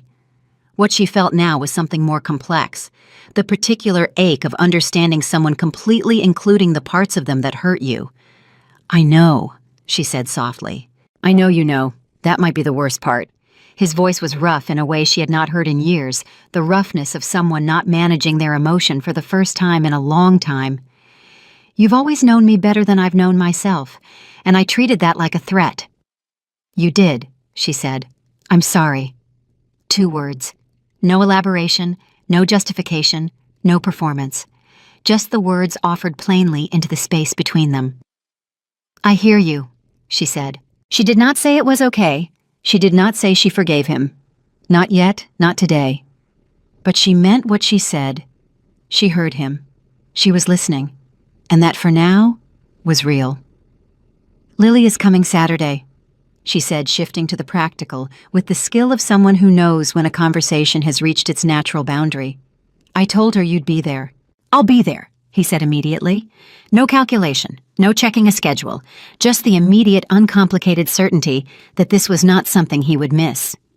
I'll bring the good cookies. She ate one of Mrs. Patterson's by accident, Claire said. She'll tell you it was intentional. Don't believe her. Ethan laughed. A real laugh, short and surprised, the kind that arrives when something true and small cuts through something large and heavy. She's exactly like you. She's exactly like herself, Claire said. Yes, he said. She is. That's what I meant. Day 4, 5 p.m. The press conference was not something Claire had planned. It happened because the volume of media requests had reached a level that Victor described with the understated precision of a man who does not use hyperbole as operationally unmanageable. And because Naomi had called at 3 p.m. and said, Claire, you need to control this narrative directly, or it will be controlled for you. She stood at a podium outside the Monroe Group's Connecticut office at 5 in the afternoon. No prepared statement, no communications team. Just Claire, the podium, and approximately 60 journalists who had driven or flown from various points in the northeastern United States in the past 4 hours. She spoke for 11 minutes. She did not tell the full story that was already told in Naomi's articles in the court filings in the SEC attribution corrections that were now part of the public record. What she said was something different, more personal, more direct. I spent 7 years inside a world that looked at me and saw nothing strategically significant. I allowed that. I made choices for reasons that made sense to me at the time that kept me invisible. I am not here to tell you those were wrong choices. They were mine, and I understood their cost. She paused. What I am here to say is this. The work was real. Every project, every intervention, every decision that kept Sterling Consolidated standing when it should have fallen. Real work, done by a real person, who happened to be married to the man who got the credit. Another pause. I don't say that with bitterness. I say it because it's true and because the truth matters more than how it makes anyone feel. A journalist called out, "Mrs. Sterling, do you consider what happened to you a betrayal?" She looked at the journalist directly. I consider what happened to me a clarification of who people are, of what I'm worth, and of what I want the next part of my life to look like. And what does that look like? Visible, she said simply. Another journalist, what would you say to women who feel invisible in their own lives, in their careers, their marriages? She thought about the motel room, the highway sounds through the thin window, the green notebook on the small desk, the specific quality of sitting alone with the full truth of your own situation for the first time in years. I would say that invisibility is sometimes a choice and sometimes a circumstance, and sometimes it's something that's done to you without your permission, she said. And I would say that regardless of which one it is, you see yourself, even when nobody else does. And that is not nothing. That is everything. Because the moment you decide to stop managing other people's comfort at the expense of your own reality, she paused, everything changes. The questions continued for 20 minutes after that. She answered every one. Day 4, 8:30 p.m. The press conference clip, specifically the last 30 seconds of it, the moment she said visible, had been viewed 11 million times by 8:30 that evening. Naomi called to tell her. 11 million, she said. I heard you. Claire, 11 million in 3 hours. I'm going to need a different phone number, Claire said. Naomi laughed. Are you ready for what comes next? Because what comes next is, I know what comes next, Claire said. I've been thinking about what comes next for a long time. And this was true. Not in the specific logistical sense. She had not planned a press conference, had not anticipated. 11 million views had not scripted the next chapter of her professional life in the same way she had scripted the legal and corporate dismantling of Damien's operation. But in a deeper sense, in the sense of knowing what kind of person she intended to be, and what kind of work she intended to do, and what she would and would not accept from the world around her, she had known for a long time. She had just been waiting for the right moment to begin. Day 5, 9 a.m. The Monroe Group board meeting was scheduled for Friday morning at 9. There were 11 board members, 7 men, 4 women ages ranging from 53 to 78. They were collectively people who had spent their careers evaluating decisions and the people who made them, and they approached Claire Monroe Sterling with the particular rigor they brought to any significant investment decision thoroughly, without sentimentality, asking the questions that needed asking, regardless of whose daughter she was. Leonard was not in the room. This was deliberate and understood by everyone present. The meeting lasted 3 hours and 20 minutes. In the first hour, they asked about her methodology, the specific analytical frameworks she had used to identify and correct the failing acquisitions inside Sterling Consolidated. She answered in precise detail from memory without notes because she had lived these cases and knew them the way you know things that cost you real effort in real time. In the second hour, they asked harder questions about the controlled disclosure strategy, the sequencing of Naomi's articles, the timing of the legal filings, the coordination with her father's market positioning. One board member, a 71-year-old woman named Dr. Patricia Webb, who had built and sold 3 companies before joining the Monroe Group, asked directly, "You had the legal mechanism to act from day one. Why did you wait until the public humiliation gave you cover?" Claire looked at her steadily. I didn't wait for cover. I waited for completeness. If I had moved on day one, I would have stopped the financial damage, but I would not have exposed Damien's operation, protected the federal investigation from his interference, or established an irrefutable public record of what he had built. Moving early would have solved a small problem and preserved a large one. I waited because the full solution required all the pieces, and I needed time to gather them without Damien knowing he was being gathered against. Dr. Webb held her gaze for a long moment. Then she made a note in her folder and moved to the next question. In the third hour, they asked about the future, about her vision for the Monroe Group's strategic direction, about the sectors she believed were undervalued, about the risk frameworks she would apply to long-term positioning. She answered all of it. At 12:20, the board asked her to step outside. She sat in the hallway on a chair beside a window and looked at the Connecticut sky, clear and pale blue, the kind of sky that belongs to the early part of autumn, when the air is changing and everything feels on the verge of something. She thought about Leonard somewhere in this building, not in that room, trusting her to be exactly who she was. She thought about Lily, who had asked this morning at breakfast whether Grandpa Leonard's house had a good backyard. She thought about Ethan, who was in Manhattan right now cooperating with federal investigators and showing up for the first time to a version of himself he had always been capable of being and had never had sufficient reason to access. She thought about Naomi, who had spent 4 months on a story that most editors would have called too complicated to be commercially viable, and had been right about it in the most complete way a journalist can be right. She thought about room 114 of the Eastgate Motor Inn and the highway sounds and the green notebook and the specific quality of a night when everything is still falling and you are for the first time completely certain that you will land on your feet. The door opened at 12:31. Dr. Patricia Webb stepped into the hallway. She was a small woman with an enormous presence, the kind of presence that does not announce itself and does not need to. She looked at Claire with the direct, unornamented assessment of someone who has spent a lifetime making decisions about people and is entirely comfortable with what she sees. "We have some questions about your proposed restructuring of the Asian market exposure," she said. Claire stood up. "I have answers." Dr. Webb almost smiled. "I suspected you would." She held the door open. "Come back in." Claire walked back into the room. And when she sat down at that table, not as Leonard Monroe's daughter, not as Ethan Sterling's estranged wife, not as the woman who had been publicly called a charity case in front of 500 people 6 days ago, but as herself, carrying everything she had built and survived and chosen. The 11 people around that table looked at her with the specific attention of people who understand that they are sitting across from someone significant. It was not a feeling she had ever chased, but standing inside it now, she understood that it was not something to be afraid of either. She opened her notebook. She began. Day 5:04 p.m. The board voted at 4 in the afternoon, 9-2 in favor. Victor called her before she had even reached her car. 9-2, he said with a warmth that was not his typical register. "Congratulations, Claire." "Who were the two?" she asked. "Does it matter? I like to know which problems I'm solving next." A pause. Then with something close to genuine amusement, "You are exactly your father's daughter." "No," she said, getting into her car. "I am exactly myself." She called Leonard next. He answered immediately. 9-2, he said.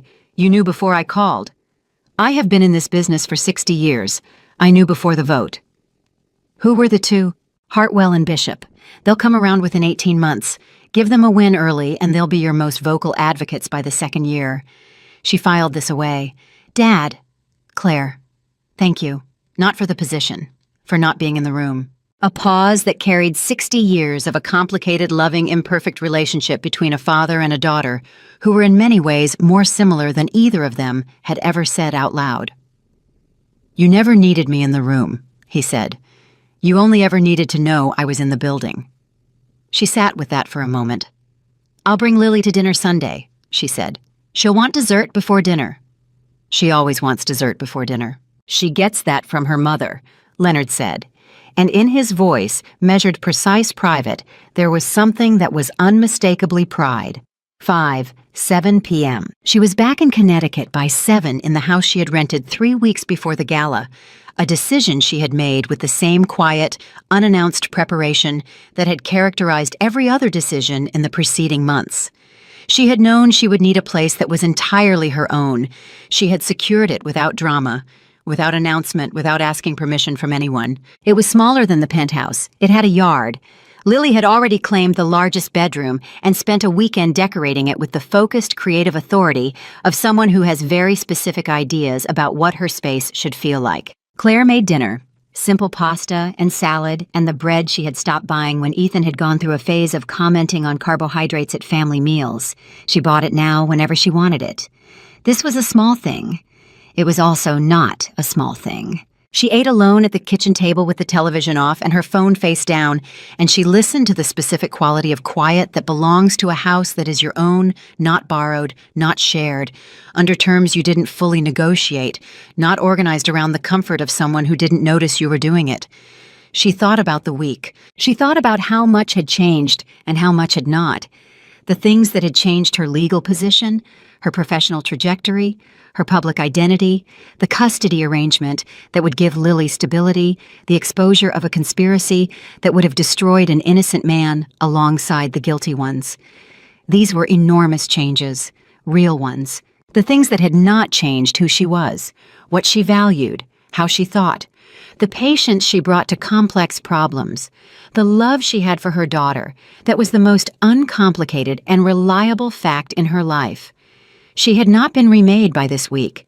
She had been revealed. There was a difference, and it mattered enormously to her to understand it clearly. Her phone lit up with a text from an unknown number. She looked at it. "This is Patricia Webb. I don't normally do this, but I wanted to say the question I asked you in the first hour about waiting for the right moment. I've been thinking about your answer all day. It was the best answer I've heard in that room in 20 years. Welcome to the board." Claire read it twice. Then she typed back, "Thank you, Dr. Webb. I look forward to working with you." She set the phone down. She finished her dinner. Outside, autumn was doing what autumn does in Connecticut, moving through the evening with the particular quality of a season that knows it is changing something and does not require acknowledgement for the change to be real.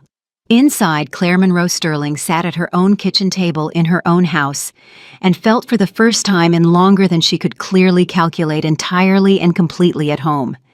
Not because the week had gone the way she planned, because she had finally stopped building her home inside someone else's story. She had built it inside her own, and it was exactly right. The world had moved on, the way the world always moves on, loudly and then suddenly completely. Damian Sterling's federal case was in pre-trial proceedings. His attorneys had filed 4 motions in the first 3 weeks, all of which had been denied. The financial press covered each development with the dutiful thoroughness of an industry that understood the case was significant and would be for a long time. Vanessa Cole had completed her cooperation agreement with federal investigators and had disappeared from public life with the specific totality of someone who understands that visibility is no longer an asset. Sterling Consolidated was stabilizing. The restructuring team Claire had approved was 6 weeks into a 9-month process, and the early indicators were better than the most optimistic projections. 3 of the institutional investors who had issued review statements on the morning the stock dropped 11% had quietly reestablished their positions. Paul Greenberg had called Victor to relay this information, and Victor had relayed it to Claire, and Claire had written it in the green notebook under a column she had labeled simply Forward. She was at her desk in the Monroe Group's Connecticut office at 7 in the morning when her phone rang, and the name on the screen was one she had not seen in 4 weeks. "Ethan." She answered. "I need to tell you something," he said. No greeting. The directness of someone who has been building toward a conversation and has decided that preamble will only make it harder. "I've been working with a therapist since the week after the gala, 3 times a week." She had not known this. She was quiet, letting him continue. "He asked me last week to describe the moment I understood that I had been wrong about you. Not wrong in the legal sense or the professional sense. Wrong in the fundamental sense. About who you were and what you meant." He paused. "I told him it was the night I watched you walk out of that ballroom. That I knew watching you that you were not surprised, and that I had no idea in that moment what you weren't surprised about. And that not knowing that specific not knowing was the first real fear I had felt in years." "Why are you telling me this?" she asked. "Because he told me to tell you directly, and because I've been telling you indirectly for a month through attorneys and arrangements and legal filings, and I think," his voice shifted rougher, "I think you deserve the direct version." She set down her pen. "The direct version," she said. "Yes." Okay, Ethan, tell me the direct version. A breath. The breath of someone at the edge of something they have been approaching for a long time. I spent 7 years next to the most capable, most perceptive, most quietly extraordinary person I have ever known. And I spent those 7 years making certain she understood that I found her ordinary. Not because I believed it, because believing it was easier than understanding what it meant that she wasn't. He stopped. I was afraid of you, Claire. Not consciously, but I was. Everything you saw that I didn't see. Every problem you fixed before I knew it existed. Every time you were right and I wasn't ready to hear it, I turned that into a story where you were small. Because the real story, the one where you were seeing everything clearly, required me to look at myself in a way I wasn't capable of yet. The morning was quiet around her. The Connecticut office was not fully occupied at 7 in the morning, and she was aware in the specific way of someone sitting inside an important moment of the particular quality of the silence. "That is the most honest thing you have ever said to me," she said. "I know." A pause. "I have a lot of ground to cover." "Yes," she said. "You do." "I'm going to cover it," he said. Not as a promise designed to produce a response from her, as a statement of intent that existed independently of whether she believed it the way certain commitments have to exist before they can be tested. "I know you're going to try," she said. "That's enough. For now, that's enough." And it was. Not because everything was resolved, nothing was even close to resolved. The distance between where they were and where they might one day be was enormous and honest, and would require every bit of the patience and consistency she had demanded in those legal terms, and that she would hold to without wavering. But because the conversation had been real, because he had said what he actually meant, and she had heard it without managing it, or softening it, or performing a response she thought he needed. That was new. That was, she thought, setting down the phone and picking up her pen, a beginning. 6 weeks later. Ethan showed up for Lily every Saturday without exception. This was not nothing. This was in fact the thing Claire watched most carefully in the weeks that followed. Not the legal proceedings, not the market recovery, not the Monroe Group board meetings, where she was with each session establishing herself as precisely the strategic thinker she had always been. She watched Ethan with his daughter. He showed up at 10 in the morning with the specific punctuality of someone for whom punctuality had become an act of intention rather than a habit. He did not bring elaborate plans or expensive experiences. He brought himself present, attentive, unhurried. He took Lily to the farmer's market and let her spend 45 minutes deliberating over which apples to buy. He sat on the floor of her room and listened to her explain in exhaustive detail the fictional world she had been building in a series of notebooks she kept under her bed. He made dinner with her on the Saturday evenings Claire worked late, and when Claire came home to find the kitchen in a state of cheerful disaster, and Lily vibrating with the pride of someone who had cooked something edible for the first time he was already cleaning up without being asked. He did not ask Claire for acknowledgement of these things. This, she thought, watching him dry dishes with his back to her, while Lily narrated the evening's cooking adventure from the kitchen table, was perhaps the most significant change. The old Ethan had needed to be seen doing good things almost as urgently as he needed to do them. The performance and the action had been so entangled that separating them would have been impossible. This Ethan was different. This Ethan was doing the things and leaving the credit entirely alone, and the doing was sufficient for him in a way that the old performing had never been. She did not tell him she had noticed, but she had noticed. She noticed everything. She always had. 2 months later, the first Monroe Group board meeting at which Claire presented her own strategic recommendation, not as a candidate, not as a new member finding her footing, but as the strategic advisory chair presenting a fully developed position on a major allocation decision, lasted 4 hours. She walked in with a 40-page analysis and the contained energy of someone who has been preparing for this conversation their entire professional life without having the room in which to have it. Dr. Patricia Webb sat 2 seats to her left and asked 9 questions during the presentation, each one sharper than the last. Each one Claire answered with the specific fluency of someone who has not only done the analysis, but lived inside the problem. At the end, the vote was 10-1. The one was Bishop, who was 78 years old and had been voting against new ideas for so long that it had become structural rather than evaluative. Hartwell had voted yes.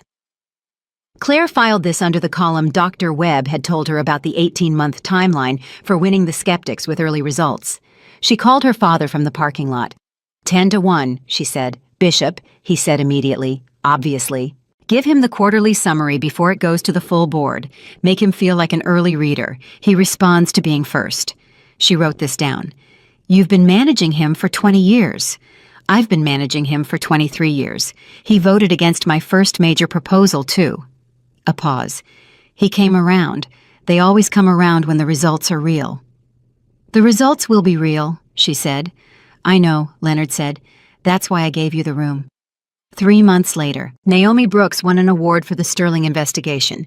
She called Claire from the ceremony slightly out of breath, with a background noise of applause that she was clearly standing just outside of.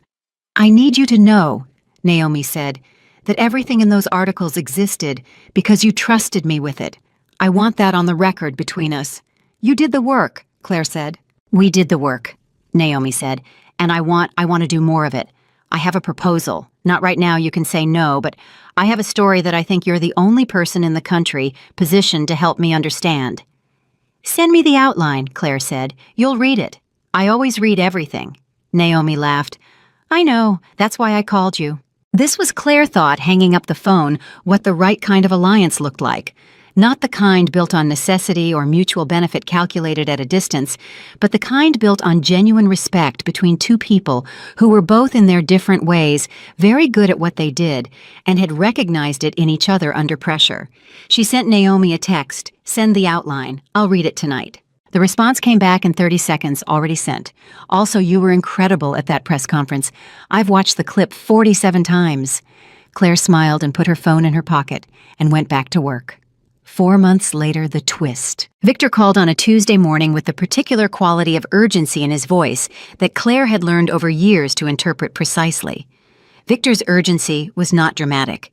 It was compressed, a tightness in his diction, a slightly accelerated pace that would be imperceptible to anyone who did not know him well. There's been a development in the Damien case, he said. What kind? His legal team has filed a motion claiming that the corporate clause you activated was itself part of a conspiracy to defraud Sterling Consolidated shareholders. They're arguing that you and Leonard coordinated to destabilize the company from the inside using the clause as leverage, and that the federal investigation was used as cover. The silence on Claire's end lasted exactly 2 seconds. That is, she said, the most creative reframing of reality I have encountered in 4 months. It is creative, Victor agreed. It is also, and I want to be direct about this, not without tactical purpose. If it gains any traction, it creates noise around the attribution filings, around your board position, around everything you've built in the last 4 months. It won't gain traction, she said. I agree, but I need you to understand that Damien is not going quietly.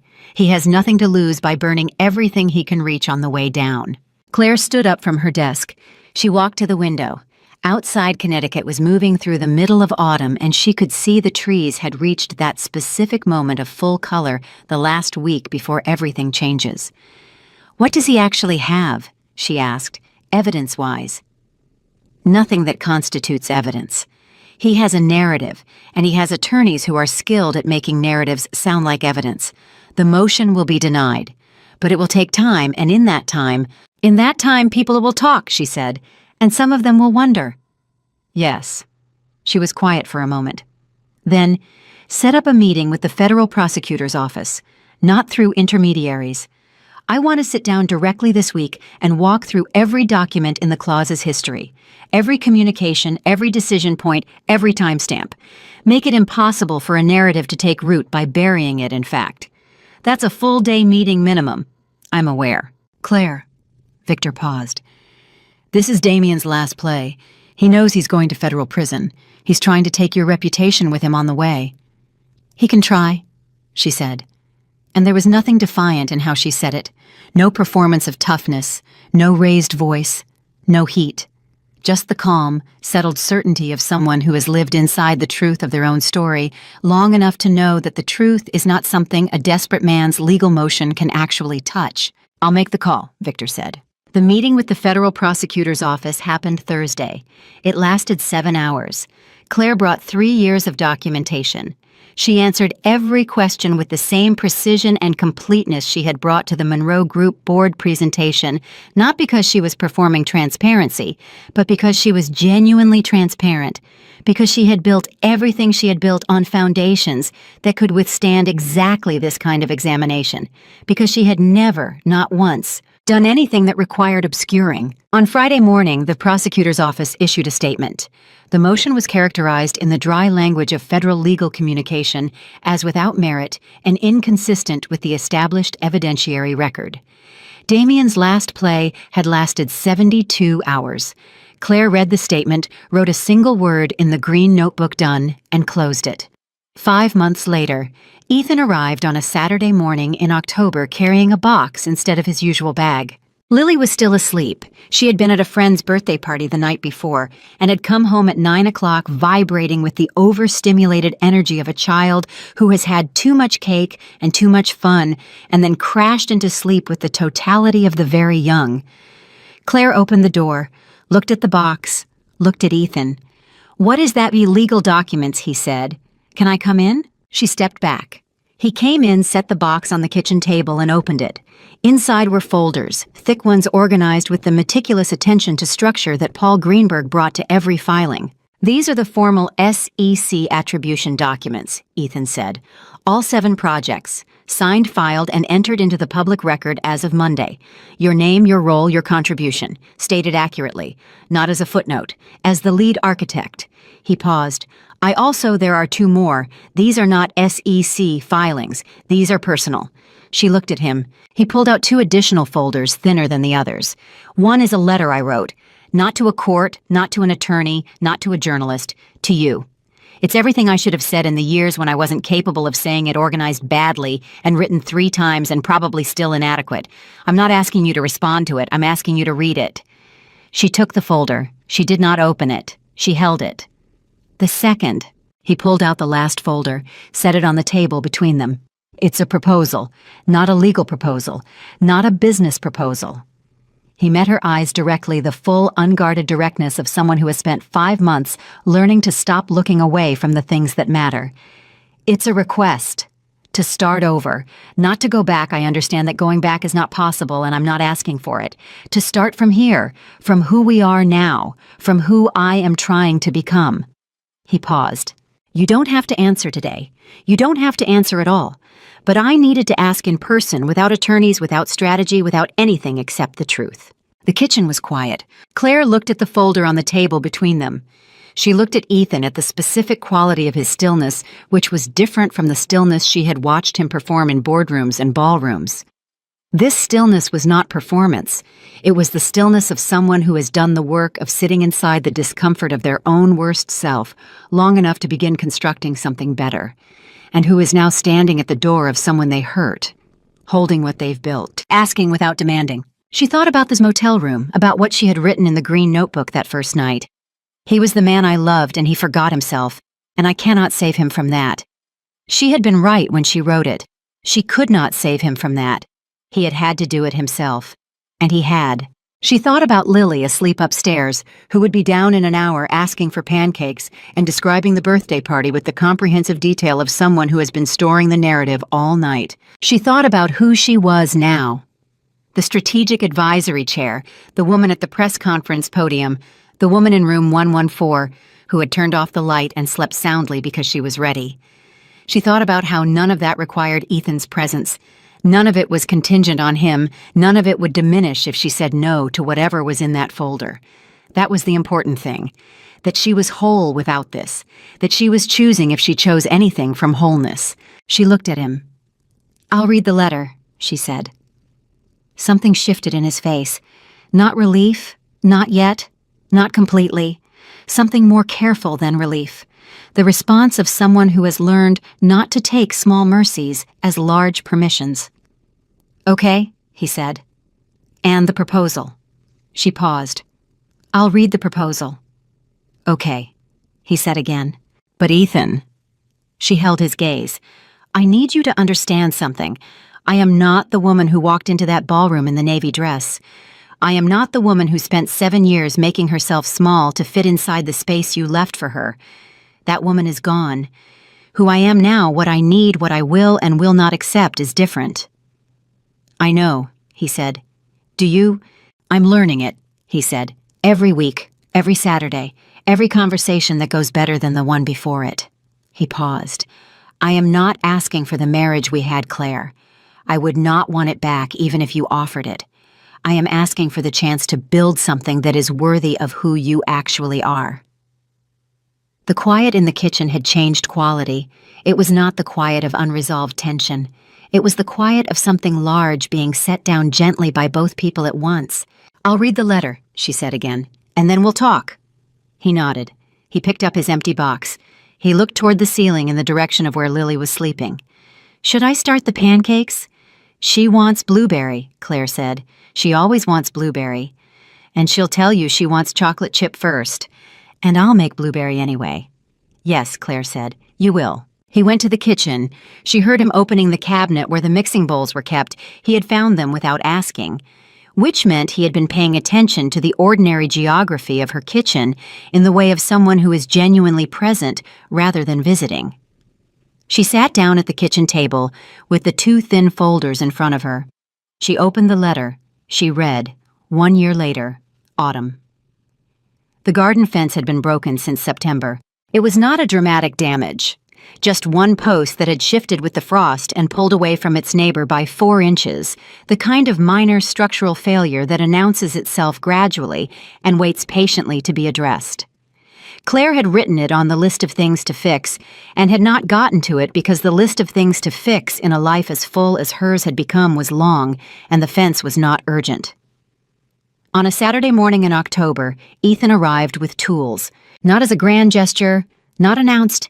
He had texted the night before, "I can fix the fence tomorrow if that's still on the list." She had replied, "It's still on the list." That was the entire conversation. Lily was in the yard when he arrived, occupying herself with a project involving chalk, and a significant portion of the patio focused with the absolute concentration of a child who has decided something is important and does not require anyone's permission to act on that decision. She looked up when her father came through the gate, said, "Hi, Daddy," with the uncomplicated warmth of someone for whom his presence had become over 12 months of consistent Saturdays, a reliable and welcome fact, and went back to her chalk. Ethan looked at the fence. He set down his tools. He started working. Claire brought coffee out 20 minutes later. She sat on the back steps. She watched him work, not the watching of someone monitoring a performance, but the easy watching of someone who is comfortable in the presence of another person going about ordinary business. They talked while he worked, not about anything significant, about Lily's school play in which she had been cast as a tree and was approaching the role with the same committed seriousness she brought to everything. About a book Claire was reading, which Ethan asked about with genuine curiosity. About the fence, practically whether the other posts needed checking, what had likely caused the shift, whether it would need attention again in the spring. Ordinary conversation, the kind that builds the daily texture of a life between 2 people without requiring anything dramatic from either of them. Lily drifted over at some point and sat beside Claire on the steps and watched her father work with the particular satisfaction of a child whose world contains the right people doing ordinary things in the same space at the same time. She leaned against Claire's side without speaking. Claire put an arm around her without speaking. The 3 of them existed in that quiet together. The child, the mother, the man learning to be present, and the morning moved through its ordinary rhythms around them. Ethan straightened up. He tested the post. Solid. He checked the neighboring posts. They were fine. He picked up the remaining tools and turned around. Lily had fallen into the light doze of a child who ran hard the day before and found a comfortable position against her mother. Her chalk project was visible from where Ethan stood, an elaborate drawing of what appeared to be a house with very large windows and 3 figures in front of it, labeled in her confident 7-year-old handwriting. He looked at it for a moment. He looked at Claire. She was watching him, not waiting for anything, not managing the moment, just present exactly as she was, the strategic advisory chair, the board member, the woman who had stood at a press conference podium and said visible and meant it fully. The woman who had spent a year building a life that was entirely and only her own, and had discovered that building it that way was precisely what made the people in it worth having.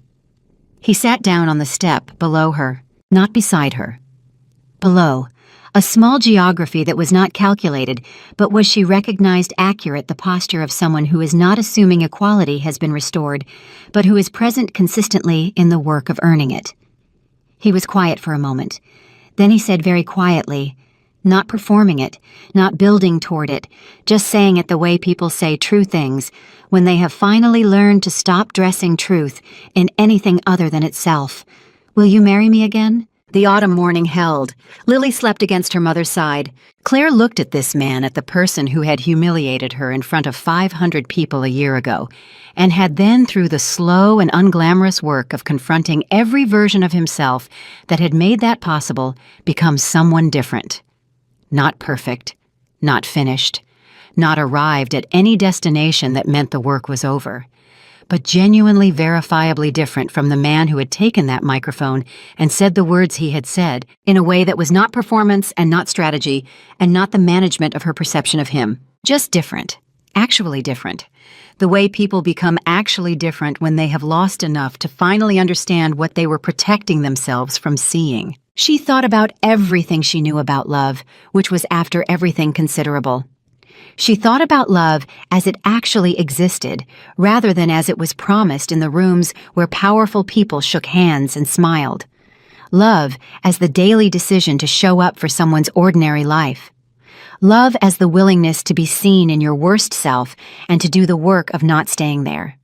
Love as the quiet, accumulated weight of 10,000 small moments of attention and presence and the absence of performance. She thought about what she deserved. She knew exactly what she deserved. She thought about who was sitting on the step below her. She thought about the fence repaired. She thought about Lily's drawing the house with the large windows and the 3 figures labeled in confident 7-year-old handwriting, Mama, Lily, Daddy. She looked at Ethan, and she answered not as a woman seeking love, not as a woman who needed this to complete herself, not as a woman managing someone else's comfort or performing a feeling she thought was expected, but as a woman who was whole and clear-eyed and entirely herself, choosing freely from the fullness of everything she had built. She said yes, not loudly, not with tears though her eyes were bright with them, not with drama, just yes. Her own word in her own voice meaning exactly what it said. Lily slept through the whole thing. They let her. Some moments are so right that they don't need witnesses. They only need the people inside them to know completely and without question that they are real. This was one of those moments. And for the first time in his life, Ethan Sterling was exactly where he deserved to be. Not because the world had placed him there, not because his ambition had carried him there, not because he had taken credit for someone else's work and called it his own, but because he had done the hard, private, unglamorous work of becoming a man who could sit on a back step in October and ask a simple question and mean every word of it. And the woman who answered him was not the woman he had underestimated. She never had been. She was Claire Monroe Sterling, and she had always known exactly who she was.